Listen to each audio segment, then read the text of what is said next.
minds of people? Oh, that is easy. I merely move in and occupy the unused space of the human brain. I sow the seeds of negative thought in the minds of people so I can occupy and control the space. You must have many tricks and devices by which you gain and hold control of the human mind. To be sure, I employ tricks and devices to control human thought. My devices are clever ones, too. Go ahead and describe your clever tricks, Your Majesty. One of my cleverest devices for mind control is fear. I plant the seed of fear in the minds of people, and as these seeds germinate and grow, through use, I control the space they occupy. The 6 most effective fears are the fear of poverty, criticism, ill health, loss of love, old age, and death. Which of these 6 fears serves you most often, Your Majesty? The first and the last, poverty and death. At one time or another during life, I tighten my grip on all people through one or both of these. I plant these fears in the minds of people so deftly that they believe them to be their own creation. I accomplish this end by making people believe I am standing just beyond the entrance gate of the next life, waiting to claim them after death for eternal punishment. Of course, I cannot punish anyone, except in that person's own mind, through some form of fear. But fear of the thing which does not exist is just as useful to me as fear of that which does exist. All forms of fear extend the space I occupy in the human mind. Your Majesty, will you explain how you gained this control over human beings? The story is too long to be told in a few words. It began over 1 million years ago when the first man began to think. Up to that time I had control over all mankind, but enemies of mine discovered the power of positive thought, placed it in the minds of men, and then began a battle on my part to remain in control. So far I have done quite well by myself, having lost only 2% of the people to the opposition. I take it from your answer that men who think are your enemies. Is that right? It is not right, but it is correct. Well, tell me something more about the world in which you live. I live wherever I choose. Time and space do not exist for me. I am a force best described to you as energy. My favorite physical dwelling place, as I have told you, is in the minds of the earthbound. I control a part of the brain space of every human being. The amount of space I occupy in each individual's mind depends upon how little and what sort of thinking that person does. As I have told you, I cannot entirely control any person who thinks. You speak of your opposition. Just what do you mean by that? My opponent controls all the positive forces of the world, such as love, faith, hope, and optimism. My opponent also controls the positive factors of all natural law throughout the universe, the forces which keep the earth and the planets and all the stars balanced in their courses. But these forces are meek in comparison with those which operate in the human mind under my control. You see, I do not seek to control stars and planets. I prefer the control of human minds. Where did you acquire your power, and by what means do you add to it? I add to my power by appropriating the mind power of the earthbound as they come through the gate at the time of death. 98 out of every 100 who come back to my plane from the earth plane are taken over by me, and their mind power is added to my being. I get all who come over with any form of fear. You see, I am constantly at work, preparing the minds of people before death, so I can appropriate them when they come back to my plane. Will you tell me how you go about your job of preparing human minds so you can control them? I have countless ways of gaining control of human minds while they are still on the earth plane. My greatest weapon is poverty. I deliberately discourage people from accumulating material wealth, because poverty discourages men from thinking and makes them easy prey for me. My next best friend is ill health. An unhealthy body discourages thinking. Then I have countless thousands of workers on earth who aid me in gaining control of human minds. I have these agents placed in every calling. They represent every race and creed, every religion. Who are your greatest enemies on earth, Your Majesty? All who inspire people to think and act on their own initiative are my enemies. Such men as Socrates, Confucius, Voltaire, Emerson, Thomas Paine, and Abraham Lincoln. And you are not doing me any good either. Is it true that you use men who have great wealth? As I have already told you, poverty is always my friend because it discourages independence of thought and encourages fear in the minds of men. Some wealthy men serve my cause, while others do me great damage, depending on how the wealth is used. The great Rockefeller fortune, for example, is one of my worst enemies. That is interesting, Your Majesty. Will you tell me why you fear the Rockefeller fortune more than others? The Rockefeller money is being used to isolate and conquer diseases of the physical body in all parts of the world. Disease has always been one of my most effective weapons. The fear of ill health is second only to the fear of poverty. The Rockefeller money is uncovering new secrets of nature in 100 different directions, all of which are designed to help men take and keep possession of their own minds. It is encouraging new and better methods of feeding, clothing, and housing people. It is wiping out the slums in the large cities, the places where my favorite allies are found. It is financing campaigns for better government and helping to wipe out dishonesty in politics. It is helping to set higher standards in business practice and encouraging businessmen to conduct business by the golden rule. And that is not doing my cause any good. What about these boys and girls who are said to be on the road to hell? Are you in control of them? Well, I can answer that question only with yes and no. I have corrupted the minds of the young by teaching them to drink and smoke, but they have me baffled through their tendency to think for themselves. You say you have corrupted the minds of the young people with liquor and cigarettes. I can understand how liquor might destroy the power of independent thought, but do not see what cigarettes have to do with helping your cause. You may not know it, but cigarettes break down the power of persistence. They destroy the power of endurance. They destroy the ability to concentrate. They deaden and undermine the imaginative faculty, and help in other ways to keep people from using their minds most effectively. Do you know I have millions of people, young and old of both sexes, who smoke 2 packages of cigarettes a day? That means I have millions of people who are gradually destroying their power of resistance.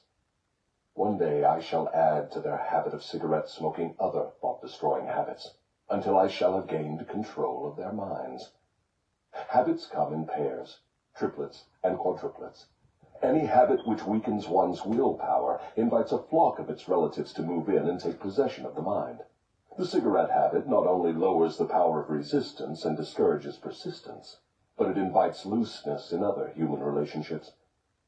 I never thought that cigarettes were a tool of destruction, Your Majesty, but your explanation throws a different light on the subject. How many converts to the habit do you now claim? I am proud of my record. Millions are now victims, and the number is increasing daily. Soon I shall have most of the world indulging in the habit. In thousands of families, I now have followers of the habit, including every member of the family. Very young boys and girls are beginning to take up the habit. They are learning how to smoke by observing their parents and older brothers and sisters. Which do you consider to be your greater tool for gaining control of human minds, cigarettes or liquor? Without hesitation, I would say cigarettes. Once I get a young person to join my 2-package-a-day club, I have no trouble in inducing that person to take on the habit of liquor, overindulgence of sex, and all other related habits which destroy independence of thought and action. Your Majesty, when I began this interview, I had you all wrong. I thought you were a fraud and a fake, but I see now that you are quite real and very powerful. Your apology is accepted, but you need not have bothered. Millions of people have questioned my power, and I got most of them at the gate as they came over. I ask no person to believe in me. I prefer that people fear me. I am no beggar. I take what I want by cleverness and force. Begging people to believe is the business of my opposition, not mine. Your Majesty will please pardon my rudeness, but I would not be able to look myself in the face again if I did not tell you, here and now, that you are the damnedest fiend ever to be turned loose on innocent people. I always had the wrong conception of you. I thought you were kind enough to let people alone while they were living, that you merely tortured their souls after death. Now I learn from your own brazen confession that you destroy their right to freedom of thought and cause them to go through a living hell on earth. What do you have to say to that? I get what I want by exercising self-control. It is not so good for my own business, but I suggest you emulate me instead of criticizing me. You call yourself a thinker, and you are. Otherwise, you would never have forced this interview on me. But you will never be the sort of thinker that frightens me unless you gain and exercise greater control over your own emotions. Let us get away from personalities. I came here to learn more about you, not to discuss myself. Please go ahead and tell me of the many tricks you have devised for gaining control of the human mind. What is your most powerful weapon just now? That is a difficult question to answer. I have so many devices for entering human minds and controlling them that it is difficult to say which are the most powerful. Right at the moment, I am trying to bring about another world war. My friends here in Washington are helping me to involve America in the war. If I can start the world to killing on a wholesale basis, I shall be able to put into operation my favorite device for mind control. It is what you call mass fear. I used this device to bring about the other World War in 1914. I used it to bring about the economic depression in 1929. And if my opposition had not double-crossed me, I would now be in possession of every man, woman, and child in the world. You can see for yourself how near I came to world domination. The thing I have been struggling to attain for thousands of years. Yes, I see your point. Who wouldn't? You are a very ingenious manipulator of the minds of people. Is your devilish business carried on only through people of high position and great influence? Oh, no. I use the minds of people in all walks of life. As a matter of fact, I prefer the type of person who makes no pretense of thinking. I can manipulate that sort of person without difficulty. I could not control 98% of the people of the world if all people were skilled in thinking for themselves. I'm interested in the welfare of those people whom you claim to control. Therefore, I wish you to tell me all of the tricks by which you enter and control their minds. I want a complete confession from you, so begin with your cleverest trick. This is suicide you are forcing on me, but I am helpless. So settle down, and I will place in your hands the weapon by which millions of your fellow Earthbound will defend themselves against me. Well, I already had it. I gave it to him. Tell me first about your most clever trick, the one you used to ensnare the greatest number of people. If you force me to give away this secret, it will mean my loss of millions of people now living, and still greater numbers of millions as yet unborn. I beg of you, permit me to pass this one question unanswered. So His Majesty the Devil fears a mere humble earthbound creature? Is that right? It is not right, but it is true. You have no right to rob me of my most necessary tool of trade. For millions of years I have dominated earthbound creatures through fear and ignorance. Now you come along and would destroy my use of these weapons by forcing me to tell how I use them. Do you not realize that you will break my grip on every person who heeds this confession you are forcing from me? Have you no mercy? Have you no sense of humor? Have you no sportsmanship? Stop stalling and start confessing. Who are you to ask mercy of one whom you would destroy if you could? Who are you to talk of sportsmanship and a sense of humor? You, who by your own confession have set up a living hell on earth, where you punish innocent people through their fears and ignorance. As for minding my own business, that is just what I'm doing when I force you to tell how you control people through their own minds. My business, if it can be called a business, is helping to unlock the doors of the self-made prisons in which men and women are confined because of the fears you have planted in their minds. My greatest weapon over human beings consists of two secret principles by which I gain control of their minds. I will speak first of the principle of habit, through which I silently enter the minds of people. By operating through this principle, I establish, I wish I could avoid using this word, the habit of drifting. When a person begins to drift on any subject, he is headed straight toward the gates of what you earthbound call hell. Describe all the ways in which you induce people to drift. Define the word and tell us exactly what you mean by it. I can best define the word drift by saying that people who think for themselves never drift, while those who do little or no thinking for themselves are drifters. A drifter is one who permits himself to be influenced and controlled by circumstances outside of his own mind. He would rather let me occupy his mind and do his thinking than go to the trouble of thinking for himself. A drifter is one who accepts whatever life throws in his way without making a protest or putting up a fight. He doesn't know what he wants from life and spends all of his time getting just that. A drifter has lots of opinions, but they are not his own. Most of them are supplied by me. A drifter is one who is too lazy mentally to use his own brain. That is the reason I can take control of people's thinking and plant my own ideas in their minds. I think I understand what a drifter is. Tell me the exact habits of people by which you induce them to drift through life. Start by telling me when and how you first gained control of a person's mind. My control over the mind of a human being is obtained while the person is young.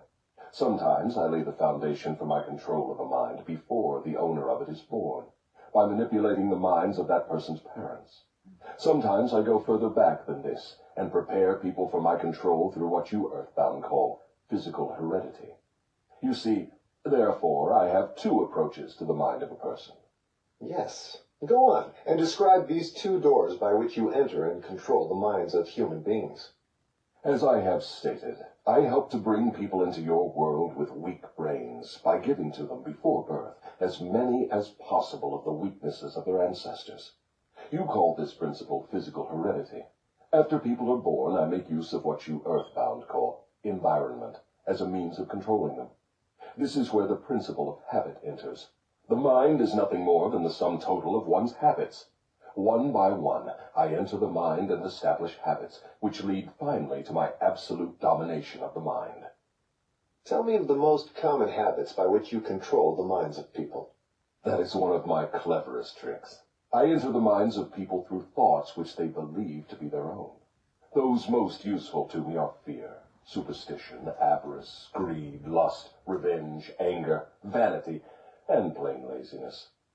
Through one or more of these, I can enter any mind, at any age. But I get my best results when I take charge of a mind while it is young, before its owner has learned how to close any of these 9 doors. Then I can set up habits which keep the doors ajar forever. I'm catching on to your methods. Now, let us go back to the habit of drifting. Tell us all about that habit, since you say it is your cleverest trick in controlling the minds of people. As I said before, I start people drifting during their youth. I induce them to drift through school without knowing what occupation they wish to follow in life. Here I catch the majority of people.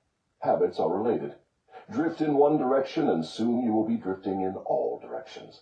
I also use environmental habits to give me a definite grip on my victims. I see. You make it your business to train children in the habit of drifting by inducing them to go through school without aim or purpose. Now, tell me of some of your other tricks with which you cause people to become drifters. Well, my second best trick in developing the habit of drifting is one that I put into operation with the aid of parents and public school teachers and religious instructors. I warn you not to force me to mention this trick. Do not disclose this trick. If you do so, you will be hated by my co-workers who help me use this trick. If you publish this confession in book form, your book will be barred from the public schools. It will be blacklisted by most of the religious leaders. It will be hidden from children by many parents. The newspapers will not dare to give reviews of your book. Millions of people will hate you for writing the book. Exactly what the fuck. In fact, no one will like you or your book except those Nobody who will think. like you. And you know how very few there are of this sort.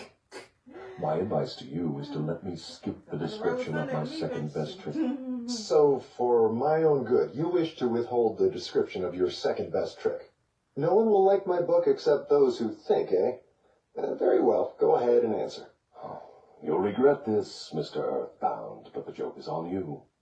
By this mistake of yours, you will divert attention from me to yourself. My co-workers, of whom there are millions, will forget about me and hate you for uncovering my methods. Never mind about me. Tell me all about this second best trick of yours with which you induce people to drift with you to hell.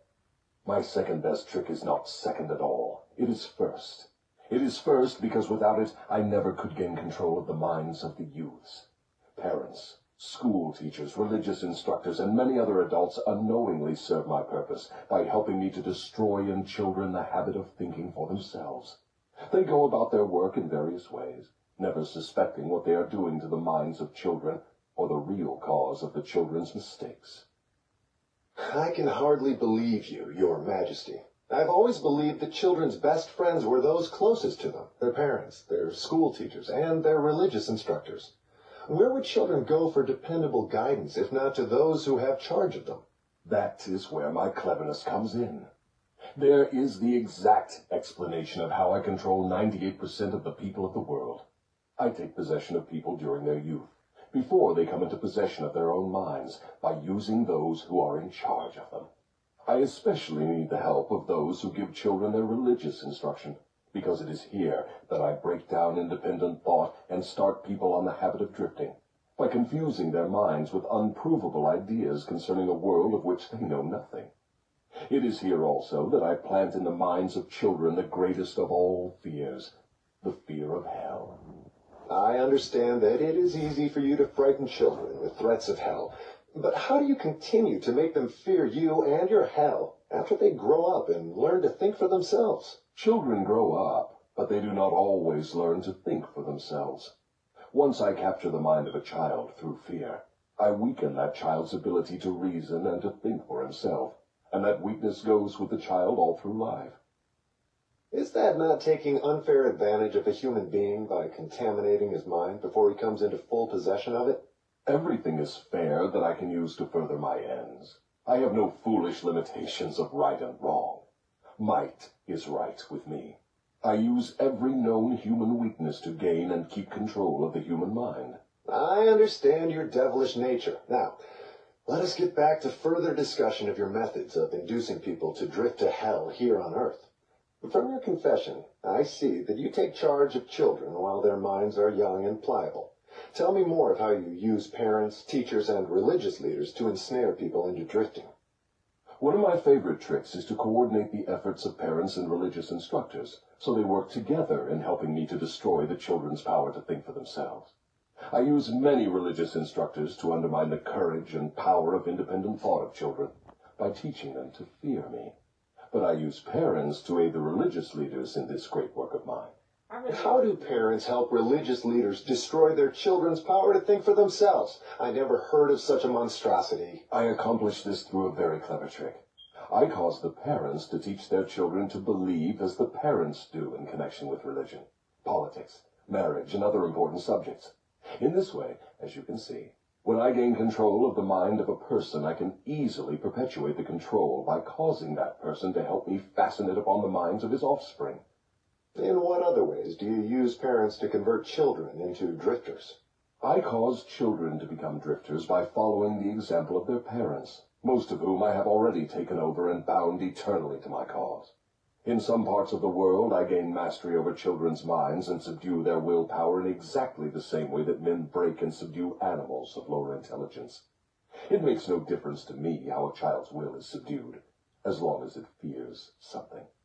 I will enter its mind through that fear and limit the child's power to think independently. It seems that you go out of your way to keep people from thinking. Yes, accurate thought is death to me. I cannot exist in the minds of those who think accurately.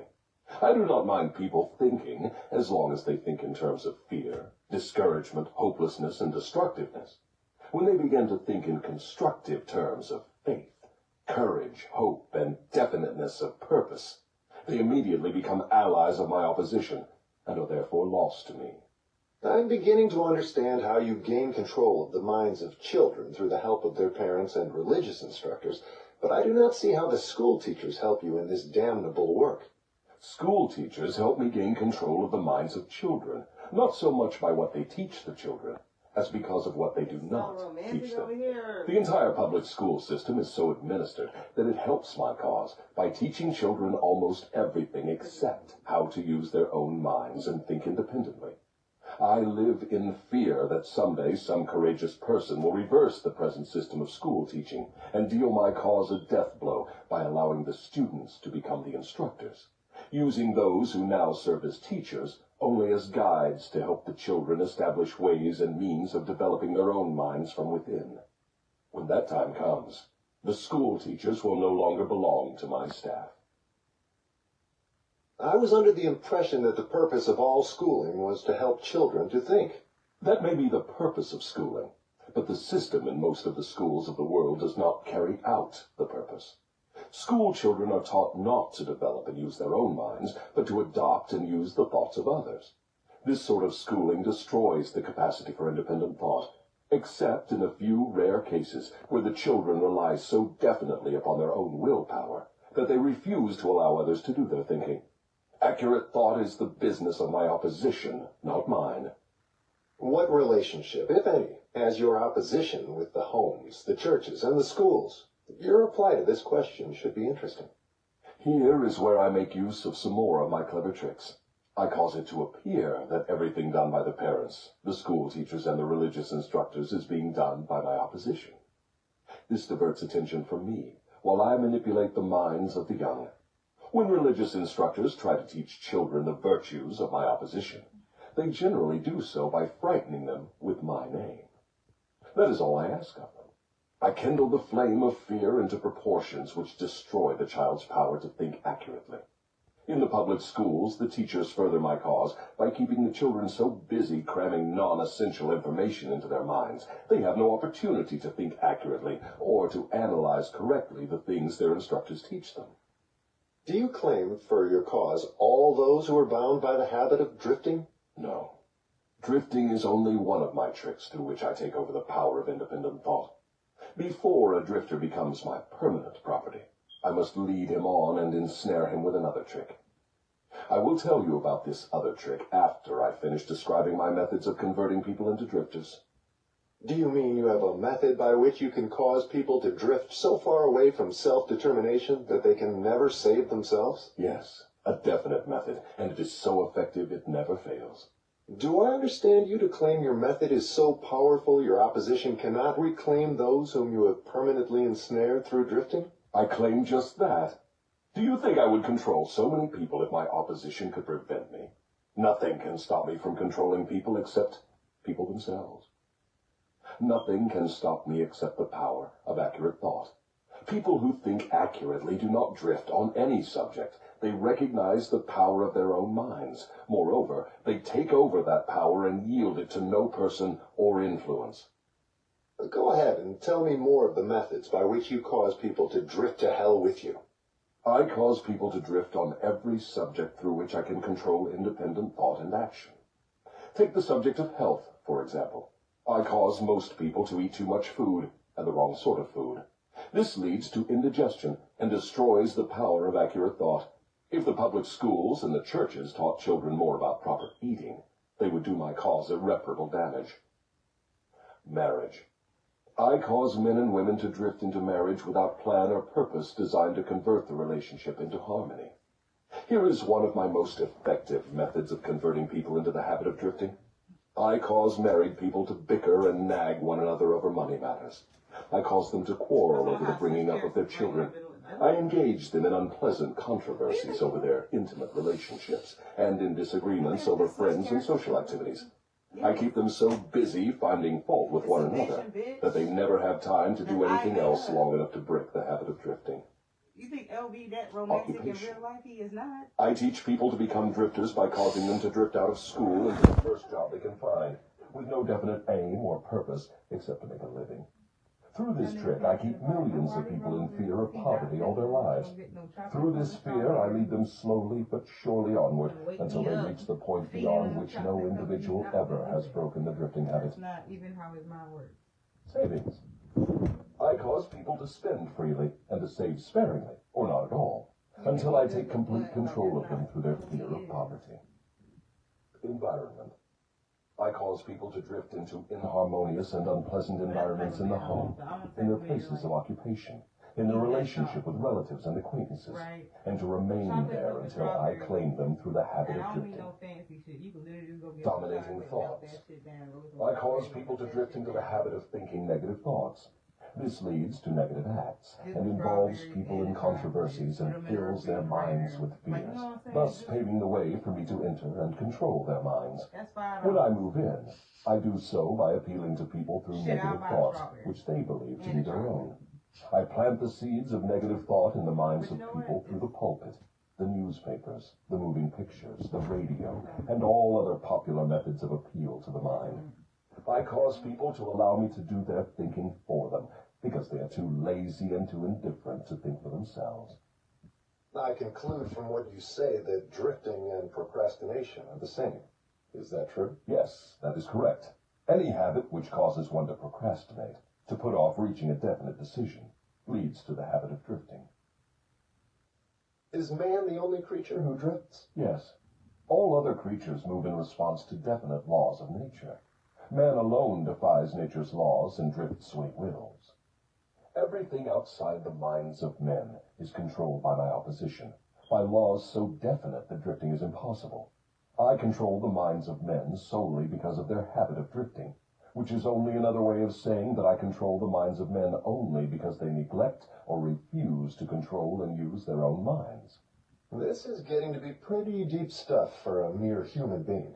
Let us get back to the discussion of something less abstract. Please tell me how this drifting habit affects people in the everyday walks of life, and tell me in terms the average person can understand. I would prefer to keep this interview up among the stars. No doubt you would. That would save you from being exposed. But let us come back to Earth. Tell me now what drifting is doing to us as a nation here in the United States. Frankly, I may as well tell you that I hate the United States as only the devil can hate. That is interesting. What is the cause of this hatred? The cause was born on July 4, 1776, when 56 men signed a document which destroyed my chances of controlling the nation. You know that document as the Declaration of Independence. Had it not been for the influence of that damnable document, I would now have a dictator running the country, and I would stop this right to free speech and independent thought that is threatening my rule on Earth. Am I to understand from what you say that nations controlled by self-appointed dictators belong in your camp? There are no self-appointed dictators. I appoint them all. Moreover, I manipulate them and direct them in their work. Nations run by my dictators know what they want and take it by force. Look what I have done through Mussolini in Italy. Look what I am doing through Hitler in Germany. Look what I am doing through Stalin in Russia. My dictators run those nations for me because the people have been subdued through the habit of drifting. My dictators do no drifting. That is why they rule for me the millions of people under their control. What would happen if Mussolini, Stalin, and Hitler turned traitors and disavowed you and your rule? That will not happen because I have them too well bribed. I am paying each of them with the sop of his own vanity, by making him believe he is acting on his own account. That is another trick of mine. Let us come back to the United States and learn something of what you are doing to convert people into the habit of drifting. Right now, I am paving the way for a dictatorship by sowing the seeds of fear and uncertainty in the minds of the people. Through whom are you carrying on your work? Mainly through the president. I am destroying his influence with the people by causing him to drift on the question of a working agreement between employers and their employees. If I can induce him to drift for another year, he will be so thoroughly discredited I can hand over the country to a dictator. If the president continues to drift, I will paralyze personal freedom in the United States, just as I destroyed it in Spain, Italy, Germany, and England. What you say leads me to the conclusion that drifting is a weakness which inevitably ends in failure, whether among individuals or nations. Is that your claim? Drifting is the most common cause of failure in every walk of life. I can control anyone whom I can induce to form the habit of drifting on any subject.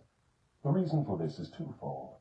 First, the drifter is just so much putty in my hands, to be molded into whatever pattern I choose, because drifting destroys the power of individual initiative. Second, the drifter cannot get help from my opposition, because the opposition is not attracted to anything so soft and useless. Is that why a few people are wealthy, while the majority of people are poor? That is exactly the reason. Poverty, like physical illness, is a contagious disease. You find it always among the drifters, never among those who know what they want and are determined to get just that. It may mean something to you when I call your attention to the fact that the non-drifters, whom I do not control, and those who possess most of the wealth of the world, happen to be the same people. I have always understood that money was the root of all evil, that the poor and the meek would inherit heaven, while the wealthy would pass into your hands. What have you to say of that claim? Men who know how to get the material things of life generally know how to keep out of the hands of the devil as well. The ability to acquire things is contagious. Drifters acquire nothing except that which no one else wants. If more people had definite aims and stronger desires for material and spiritual riches, I would have fewer victims. I assume from what you say that you do not claim fellowship with the industrial leaders. Evidently, they are not friends of yours? Friends of mine. I'll tell you what sort of friends of mine they are. They have belted the entire country with good roads, thus bringing into close communion the people of both city and country. They have converted ores into steel, with which they have built the skeletons of great skyscrapers. They have harnessed electrical power and converted it into 1,000 uses, all designed to give man time to think. They have provided, through the automobile, personal transportation to the humblest citizen, thus giving to everyone the freedom of travel. They have provided every home with instantaneous news of what is happening in all parts of the world through the aid of the radio. They have reared libraries in every city, town, and hamlet, and have filled them with books, giving to all who read a complete outline of the most useful knowledge mankind has gathered from his experiences. They have given the humblest citizen the right to express his own opinion on any subject, at any time, anywhere, without fear of molestation. And they have seen to it that every citizen may help make his own laws, levy his own taxes, and manage his own country through the ballot. These are but some of the things the industrial leaders have done to give every citizen the privilege of becoming a non-drifter. Do you think these men have helped my cause? Well, who are some of the present-day non-drifters over whom you have no control? I have control over no non-drifter, present or past. I control the weak, not those who think for themselves. Go ahead and describe a typical drifter. Give your description point by point so I can recognize a drifter when I see him. The first thing you will notice about a drifter is his total lack of a major purpose in life. He will be conspicuous by his lack of self-confidence. He will never accomplish anything requiring thought and effort. He spends all he earns and more, too, if he can get credit. He will be sick or ailing from some real or imaginary cause, and calling to high heaven if he suffers the least physical pain. He will have little or no imagination. He will lack enthusiasm and initiative to begin anything he is not forced to undertake, and he will plainly express his weakness by taking the line of least resistance whenever he can do so. He will be ill-tempered and lacking in control over his emotions.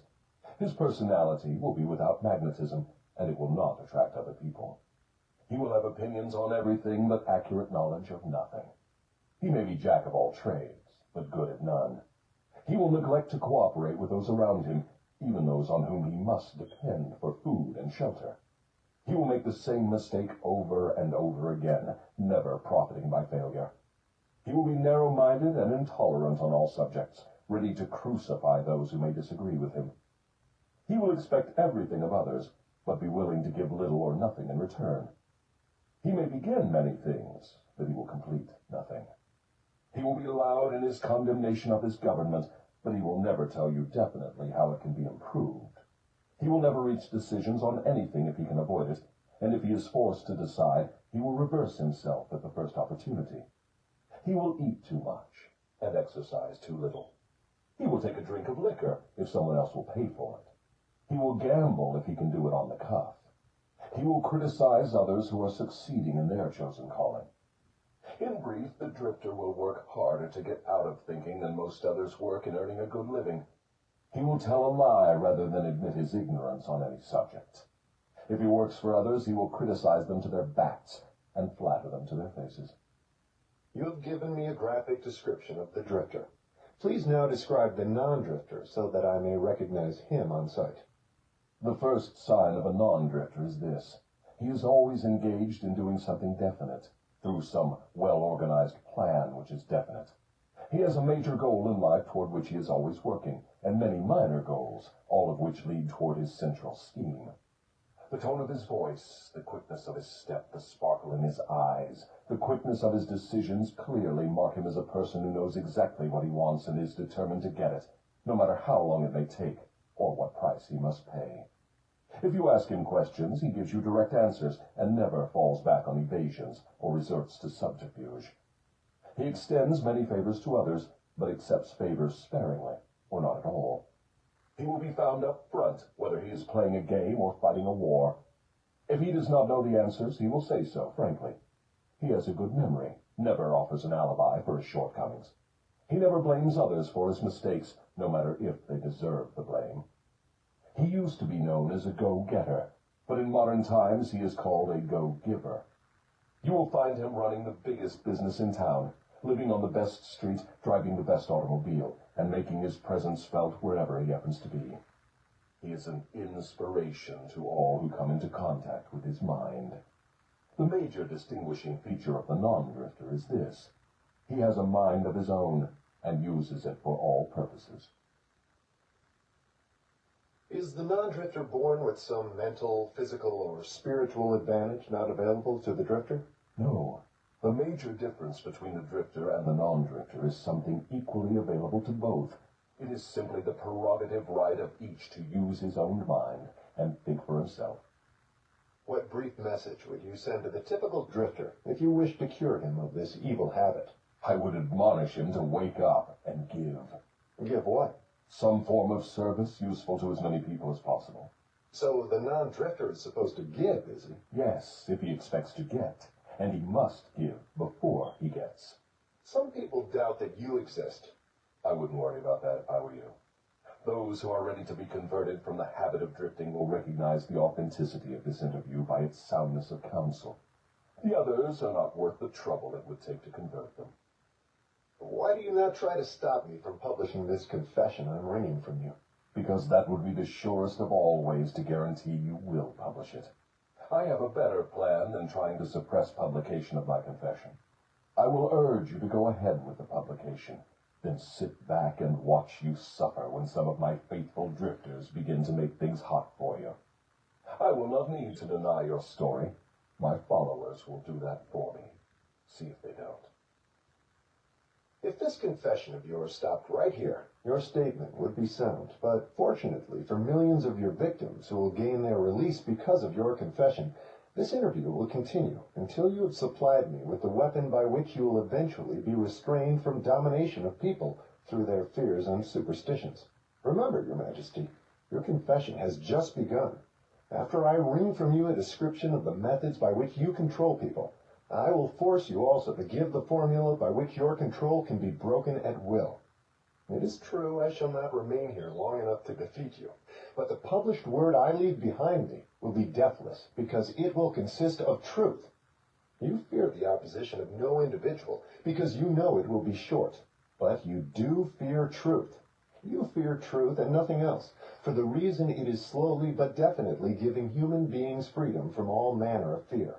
Without the weapon of fear, you would be helpless and entirely unable to control any human being. Is that true or false? I have no alternative but to admit that what you say is true.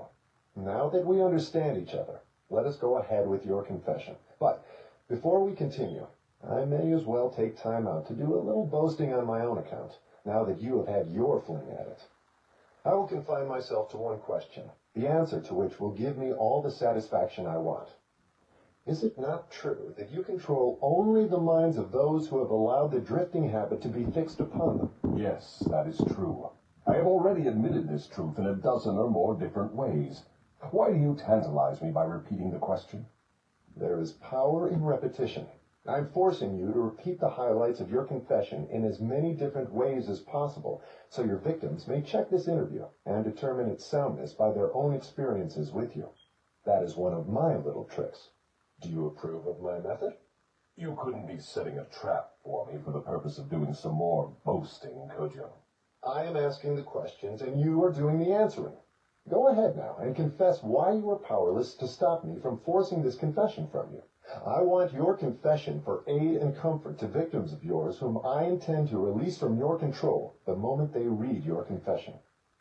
I am powerless to influence or control you, because you have found the secret approach to my kingdom. You know that I exist only in the minds of people who have fears. You know that I control only the drifters who neglect to use their own minds. You know that my hell is here on earth, and not in the world that comes after death. And you know also that drifters supply all the fire I use in my hell. You know that I am a principle or form of energy which expresses the negative side of matter and energy, and that I am not a person with a forked tongue and a spiked tail. You have become my master because you have mastered all your fears. Lastly, you know that you can release all of my earthbound victims whom you contact. and this definite knowledge is the blow with which you will deal me the greatest damage.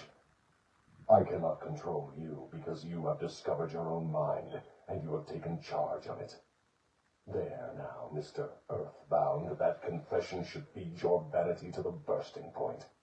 That last dart was unnecessary. Knowledge of the sort I have used to master you does not contaminate itself with vulgar indulgence and vanity. Truth is the one and only thing in the world that can stand ridicule. Now let us continue with your confession. What is wrong with the principle of flattery? You use it, do you not?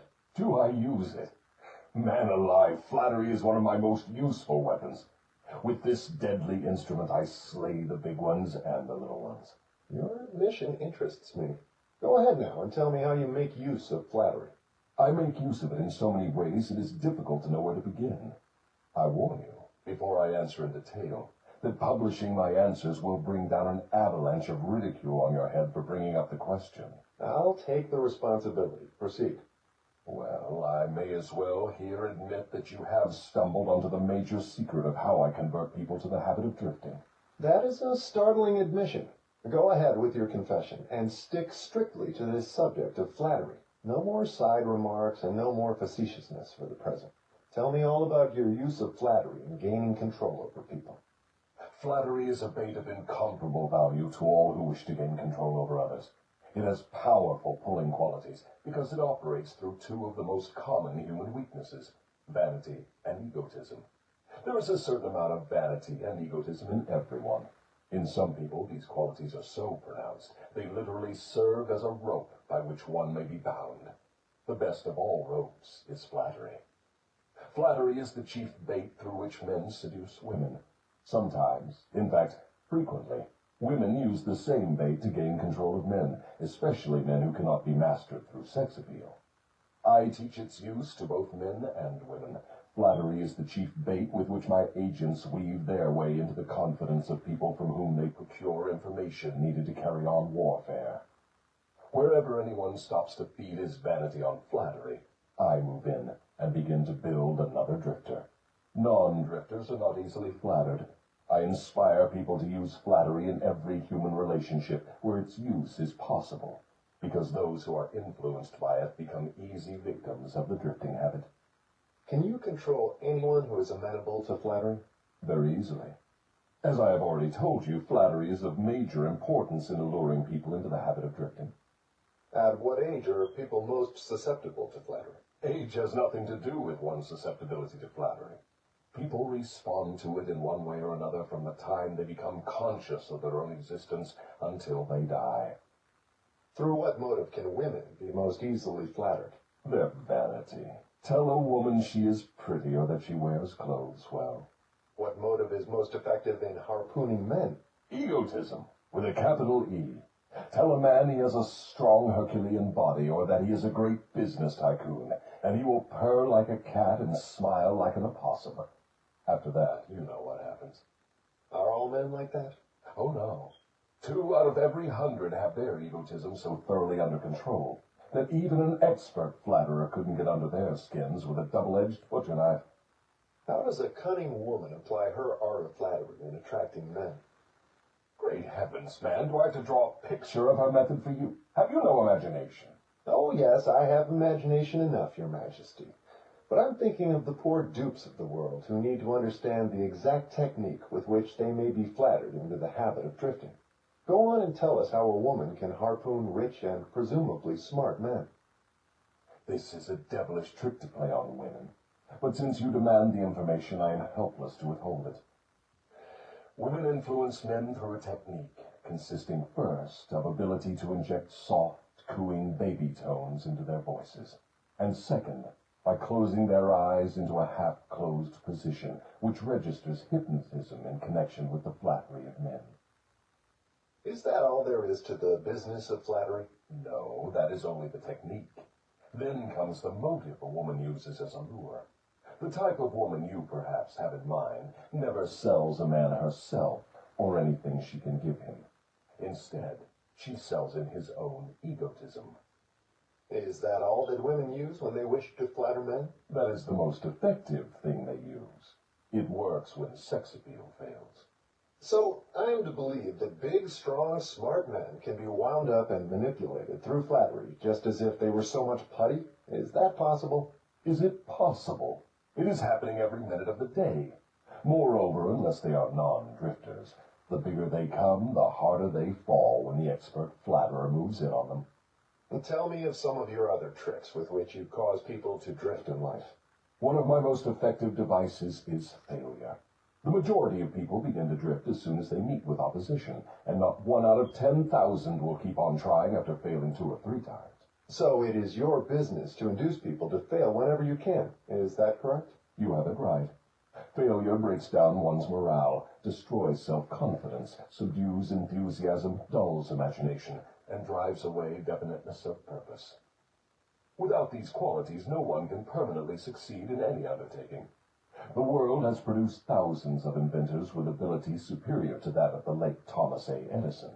But these men have never been heard of, while the name of Edison will go marching on, because Edison converted failure into a stepping stone to achievement, while the others used it as an alibi for not producing results.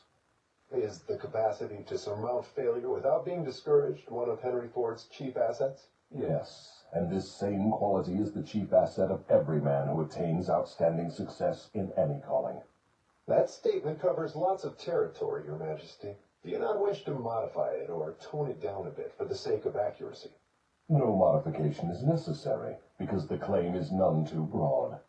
Search accurately into the lives of men and women who achieve enduring success, and you will find without exception that their success has been in exact proportion to the extent that they surmounted failure. The life of every successful person loudly acclaims that which every true philosopher knows. Every failure brings with it the seed of an equivalent success. But the seed will not germinate and grow under the influence of a drifter. It springs to life only when it is in the hands of one who recognizes that most failures are only temporary defeat, and who never, under any circumstances, accepts defeat as an excuse for drifting. If I understand you correctly, you claim there is virtue in failure. That does not seem reasonable. Why do you try to induce people to fail if there is virtue in failure? There is no inconsistency in my claims. The appearance of inconsistency is due to your lack of understanding. Failure is a virtue only when it does not lead one to quit trying and begin drifting. I induce as many people as I can to fail as often as possible, for the reason that not 1 out of 10,000 will keep on trying after failing 2 or 3 times. I am not concerned about the few who convert failures into stepping stones, because they belong to my opposition anyway. They are the non-drifters, and therefore they are beyond my reach. Your explanation clears up the matter. Now, go ahead and tell me of some of your other tricks with which you allure people into drifting. One of my most effective tricks is known to you as propaganda. This is the instrument of greatest value to me in setting people to murdering one another under the guise of war. The cleverness of this trick consists mainly of the subtlety with which I use it. I mix propaganda with the news of the world. I have it taught in public and private schools. I see that it finds its way into the pulpit. I color moving pictures with it. I see that it enters every home where there is a radio. I inject it into billboard, newspaper, and radio advertising. I spread it in every place of business where people work. I use it to fill the divorce courts, and I make it serve to destroy business and industry. It is my chief instrument for starting runs on banks. My propagandists cover the world so thoroughly that I can start epidemics of disease, turn loose the dogs of war, or throw business into a panic at will. If you can do all that you claim with propaganda, it is little wonder that we have wars and business depressions. Give me a simple description of what you mean by the term propaganda. Just what is it, and how does it work? I wish to know particularly how you cause people to drift through the use of this devilish device. Propaganda is any device, plan, or method by which people can be influenced without knowing that they are being influenced, or the source of the influence. Propaganda is used in business for the purpose of discouraging competition. Employers use it to gain advantage over their employees. The employees retaliate by using it to gain advantage over their employers. In fact, it is used so universally and through such a smooth and beautiful streamlined technique that it looks harmless even when it is detected. I suppose some of your boys are now engaged in preparing the minds of the American people to drift into some form of dictatorship. Tell me how they work. Yes, millions of my boys are preparing Americans to become Hitlerized. My best boys are working through politics and labor organization. We intend to take over the country with ballots instead of bullets. Americans are so sensitive, they would never stand the shock of seeing their form of government changed with the aid of machine guns and tank cars. So our propaganda boys are serving them a diet they will swallow by stirring up strife between employers and employees and turning the government against business and industry. When propaganda has done its work thoroughly, one of my boys will move in as dictator, and the 9 old men on your Supreme Court with their silly notions of the Constitution will move out. Everyone will be given a job or fed from the government treasury. When men's bellies are filled, they drift freely with one who does the filling. Hungry men get out from under control. I have often wondered who invented the clever trick which you call propaganda. From what you tell me of its source and nature, I understand why it is so deadly. Only one as clever as your Majesty could have invented such a device with which to dull the reason, dethrone the will, and lure men into drifting. Why do you not use your powerful propaganda to gain control of your victims, instead of subduing them through fear and annihilating them through warfare? What is fear of the devil except propaganda? You have not observed my technique very carefully, or you would have seen that I am the world's greatest propagandist. I never attain an end by direct, open means, which I can achieve through subterfuge and subtlety. What do you suppose I am using when I plant negative ideas in the minds of men, and gain control of them through what they believe to be their own ideas? What would you call that, except the cleverest of all forms of propaganda? Surely you are not going to tell me that you destroy people through their own help without their realizing what you are doing. That is exactly what I wish you to understand. Moreover, I will show you exactly how the trick is performed. Now we are getting somewhere. Exactly how do you convert human beings into propagandists and lure them into self-imprisonment? Give me the story with all its lurid details. This is the most important part of your confession, and I am consumed with eagerness to gain control of your secret. I can hardly blame you for stalling about answering my question, because you know so well that your answer will snatch millions of innocent victims from your control. You also know that your answer will protect other countless millions of yet unborn people from being victimized by you. It is little wonder you are hedging about answering. Your deductions are correct. This part of my confession will do me more damage than all the remainder of it.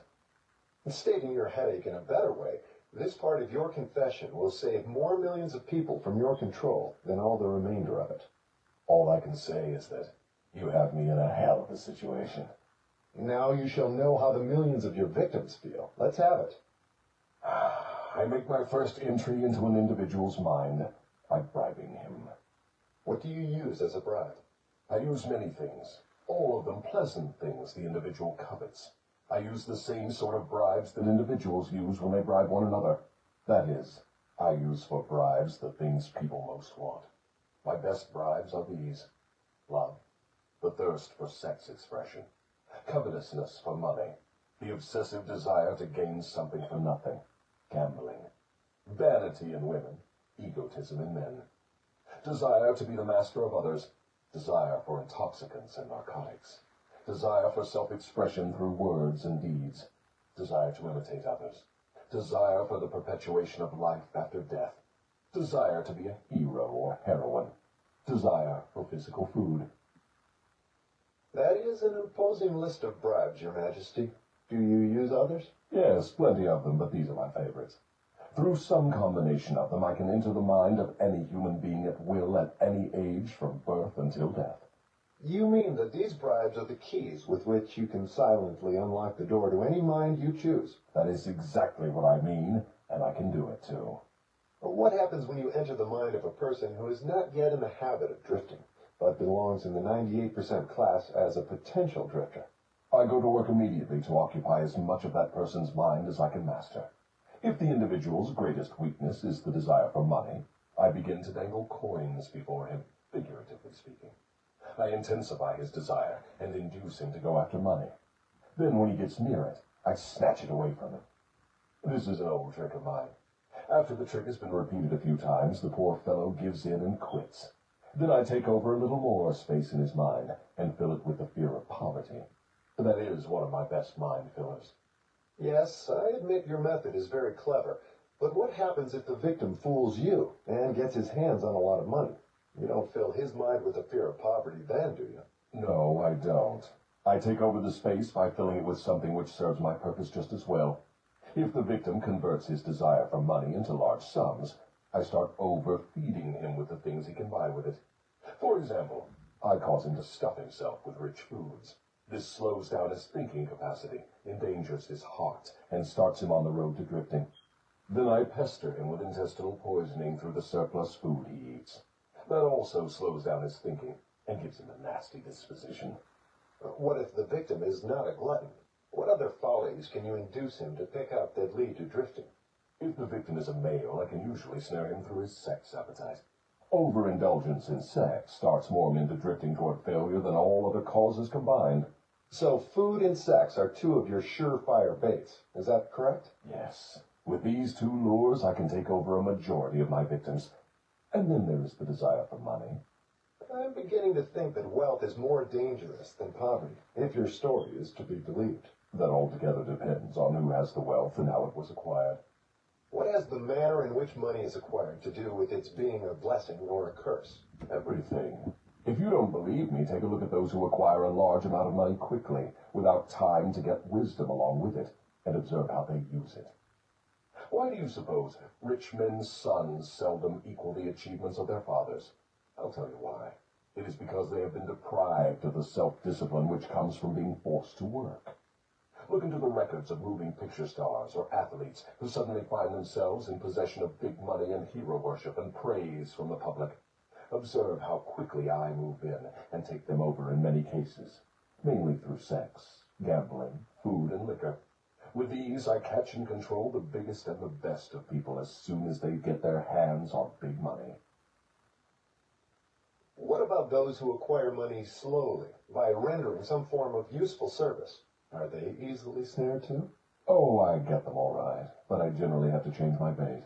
Some of them want one thing and others want something else. Where my purpose is best served, I see to it that they get what they want most, but I manage to wrap in the package something they don't want.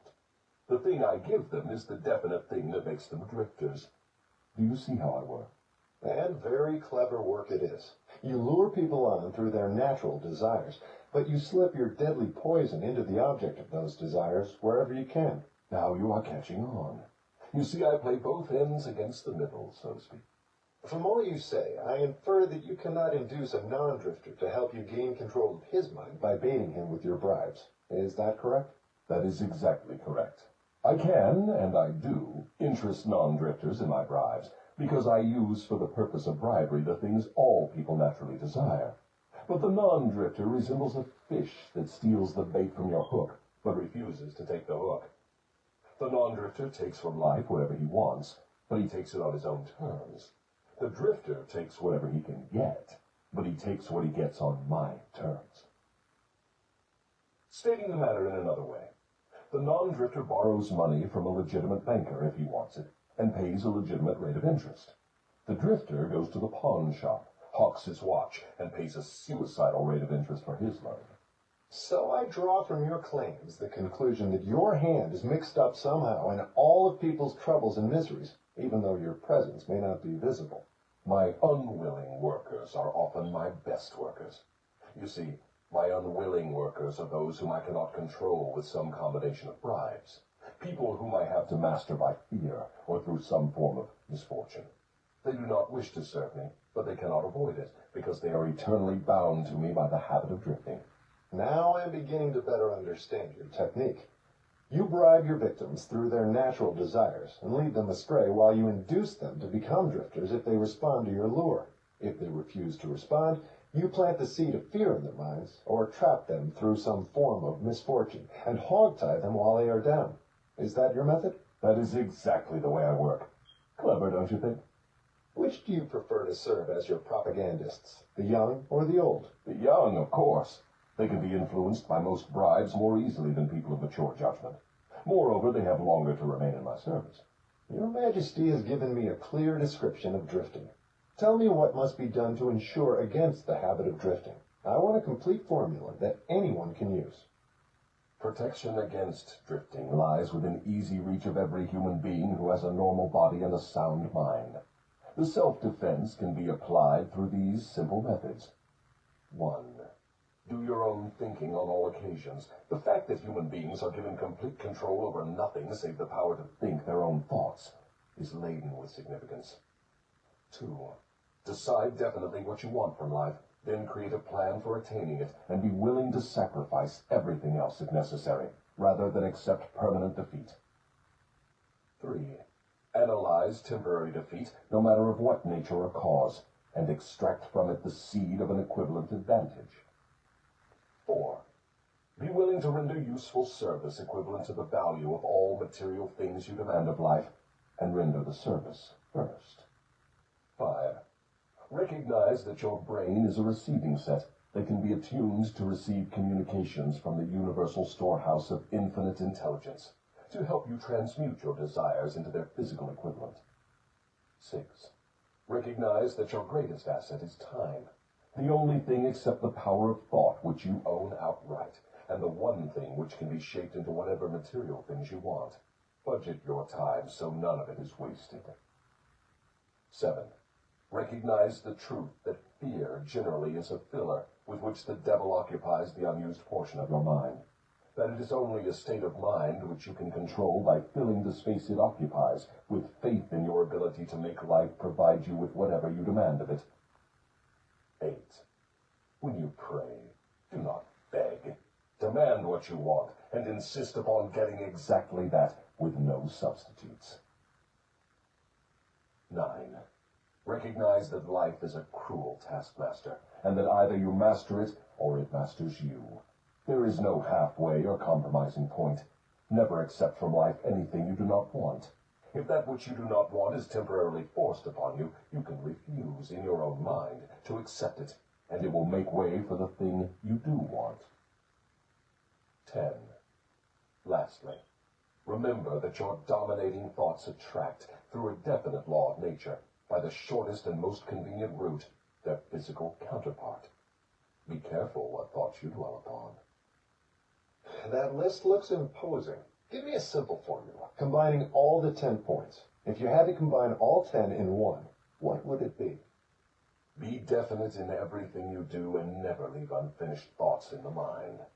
Form the habit of reaching definite decisions on all subjects. Can the habit of drifting be broken, or does it become permanent once it has been formed? The habit can be broken if the victim has enough willpower, providing it is done in time. There is a point beyond which the habit can never be broken. Beyond that point, the victim is mine. He resembles a fly that has been caught in a spider's web. He may struggle, but he cannot get out. Each move he makes entangles him more securely. The web in which I entangle my victims permanently is a law of nature not yet isolated by or understood by men of science. What is this mysterious law through which you take permanent control of people's bodies, even before you take over their souls? The whole world will want to know more about this law and how it operates. It will be hard to describe the law so you will understand it, but you may call it hypnotic rhythm. It is the same law through which people can be hypnotized. So you have the power to use the laws of nature as a web in which you bind your victims in eternal control. Is that your claim? That is not only my claim, it is the truth.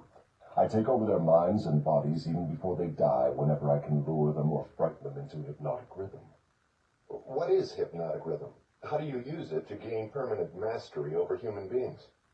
I will have to go back into time and space and give you a brief elementary description of how nature uses hypnotic rhythm. Otherwise, you will not be able to understand my description of how I use this universal law to control human beings. Go ahead, but keep your story confined to simple illustrations which come within the range of my own experience and knowledge of natural laws. Very well, I shall do my best.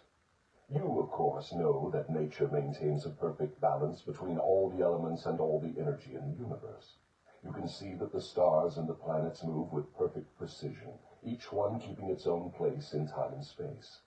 You can see that the seasons of the year come and go with perfect regularity. You can see that an oak tree grows from an acorn, and a pine grows from the seed of its ancestor. An acorn never produces a pine, and a pine seed never produces an oak. These are simple things which anyone can understand. What one cannot see is the universal law through which nature maintains perfect balance throughout the myriad of universes. You, earthbound, caught a fragmentary glimpse of this great universal law when Newton discovered that it holds your earth in its position and causes all material objects to be attracted toward the center of the earth. He called the law gravitation. But he did not go far enough in his study of the law.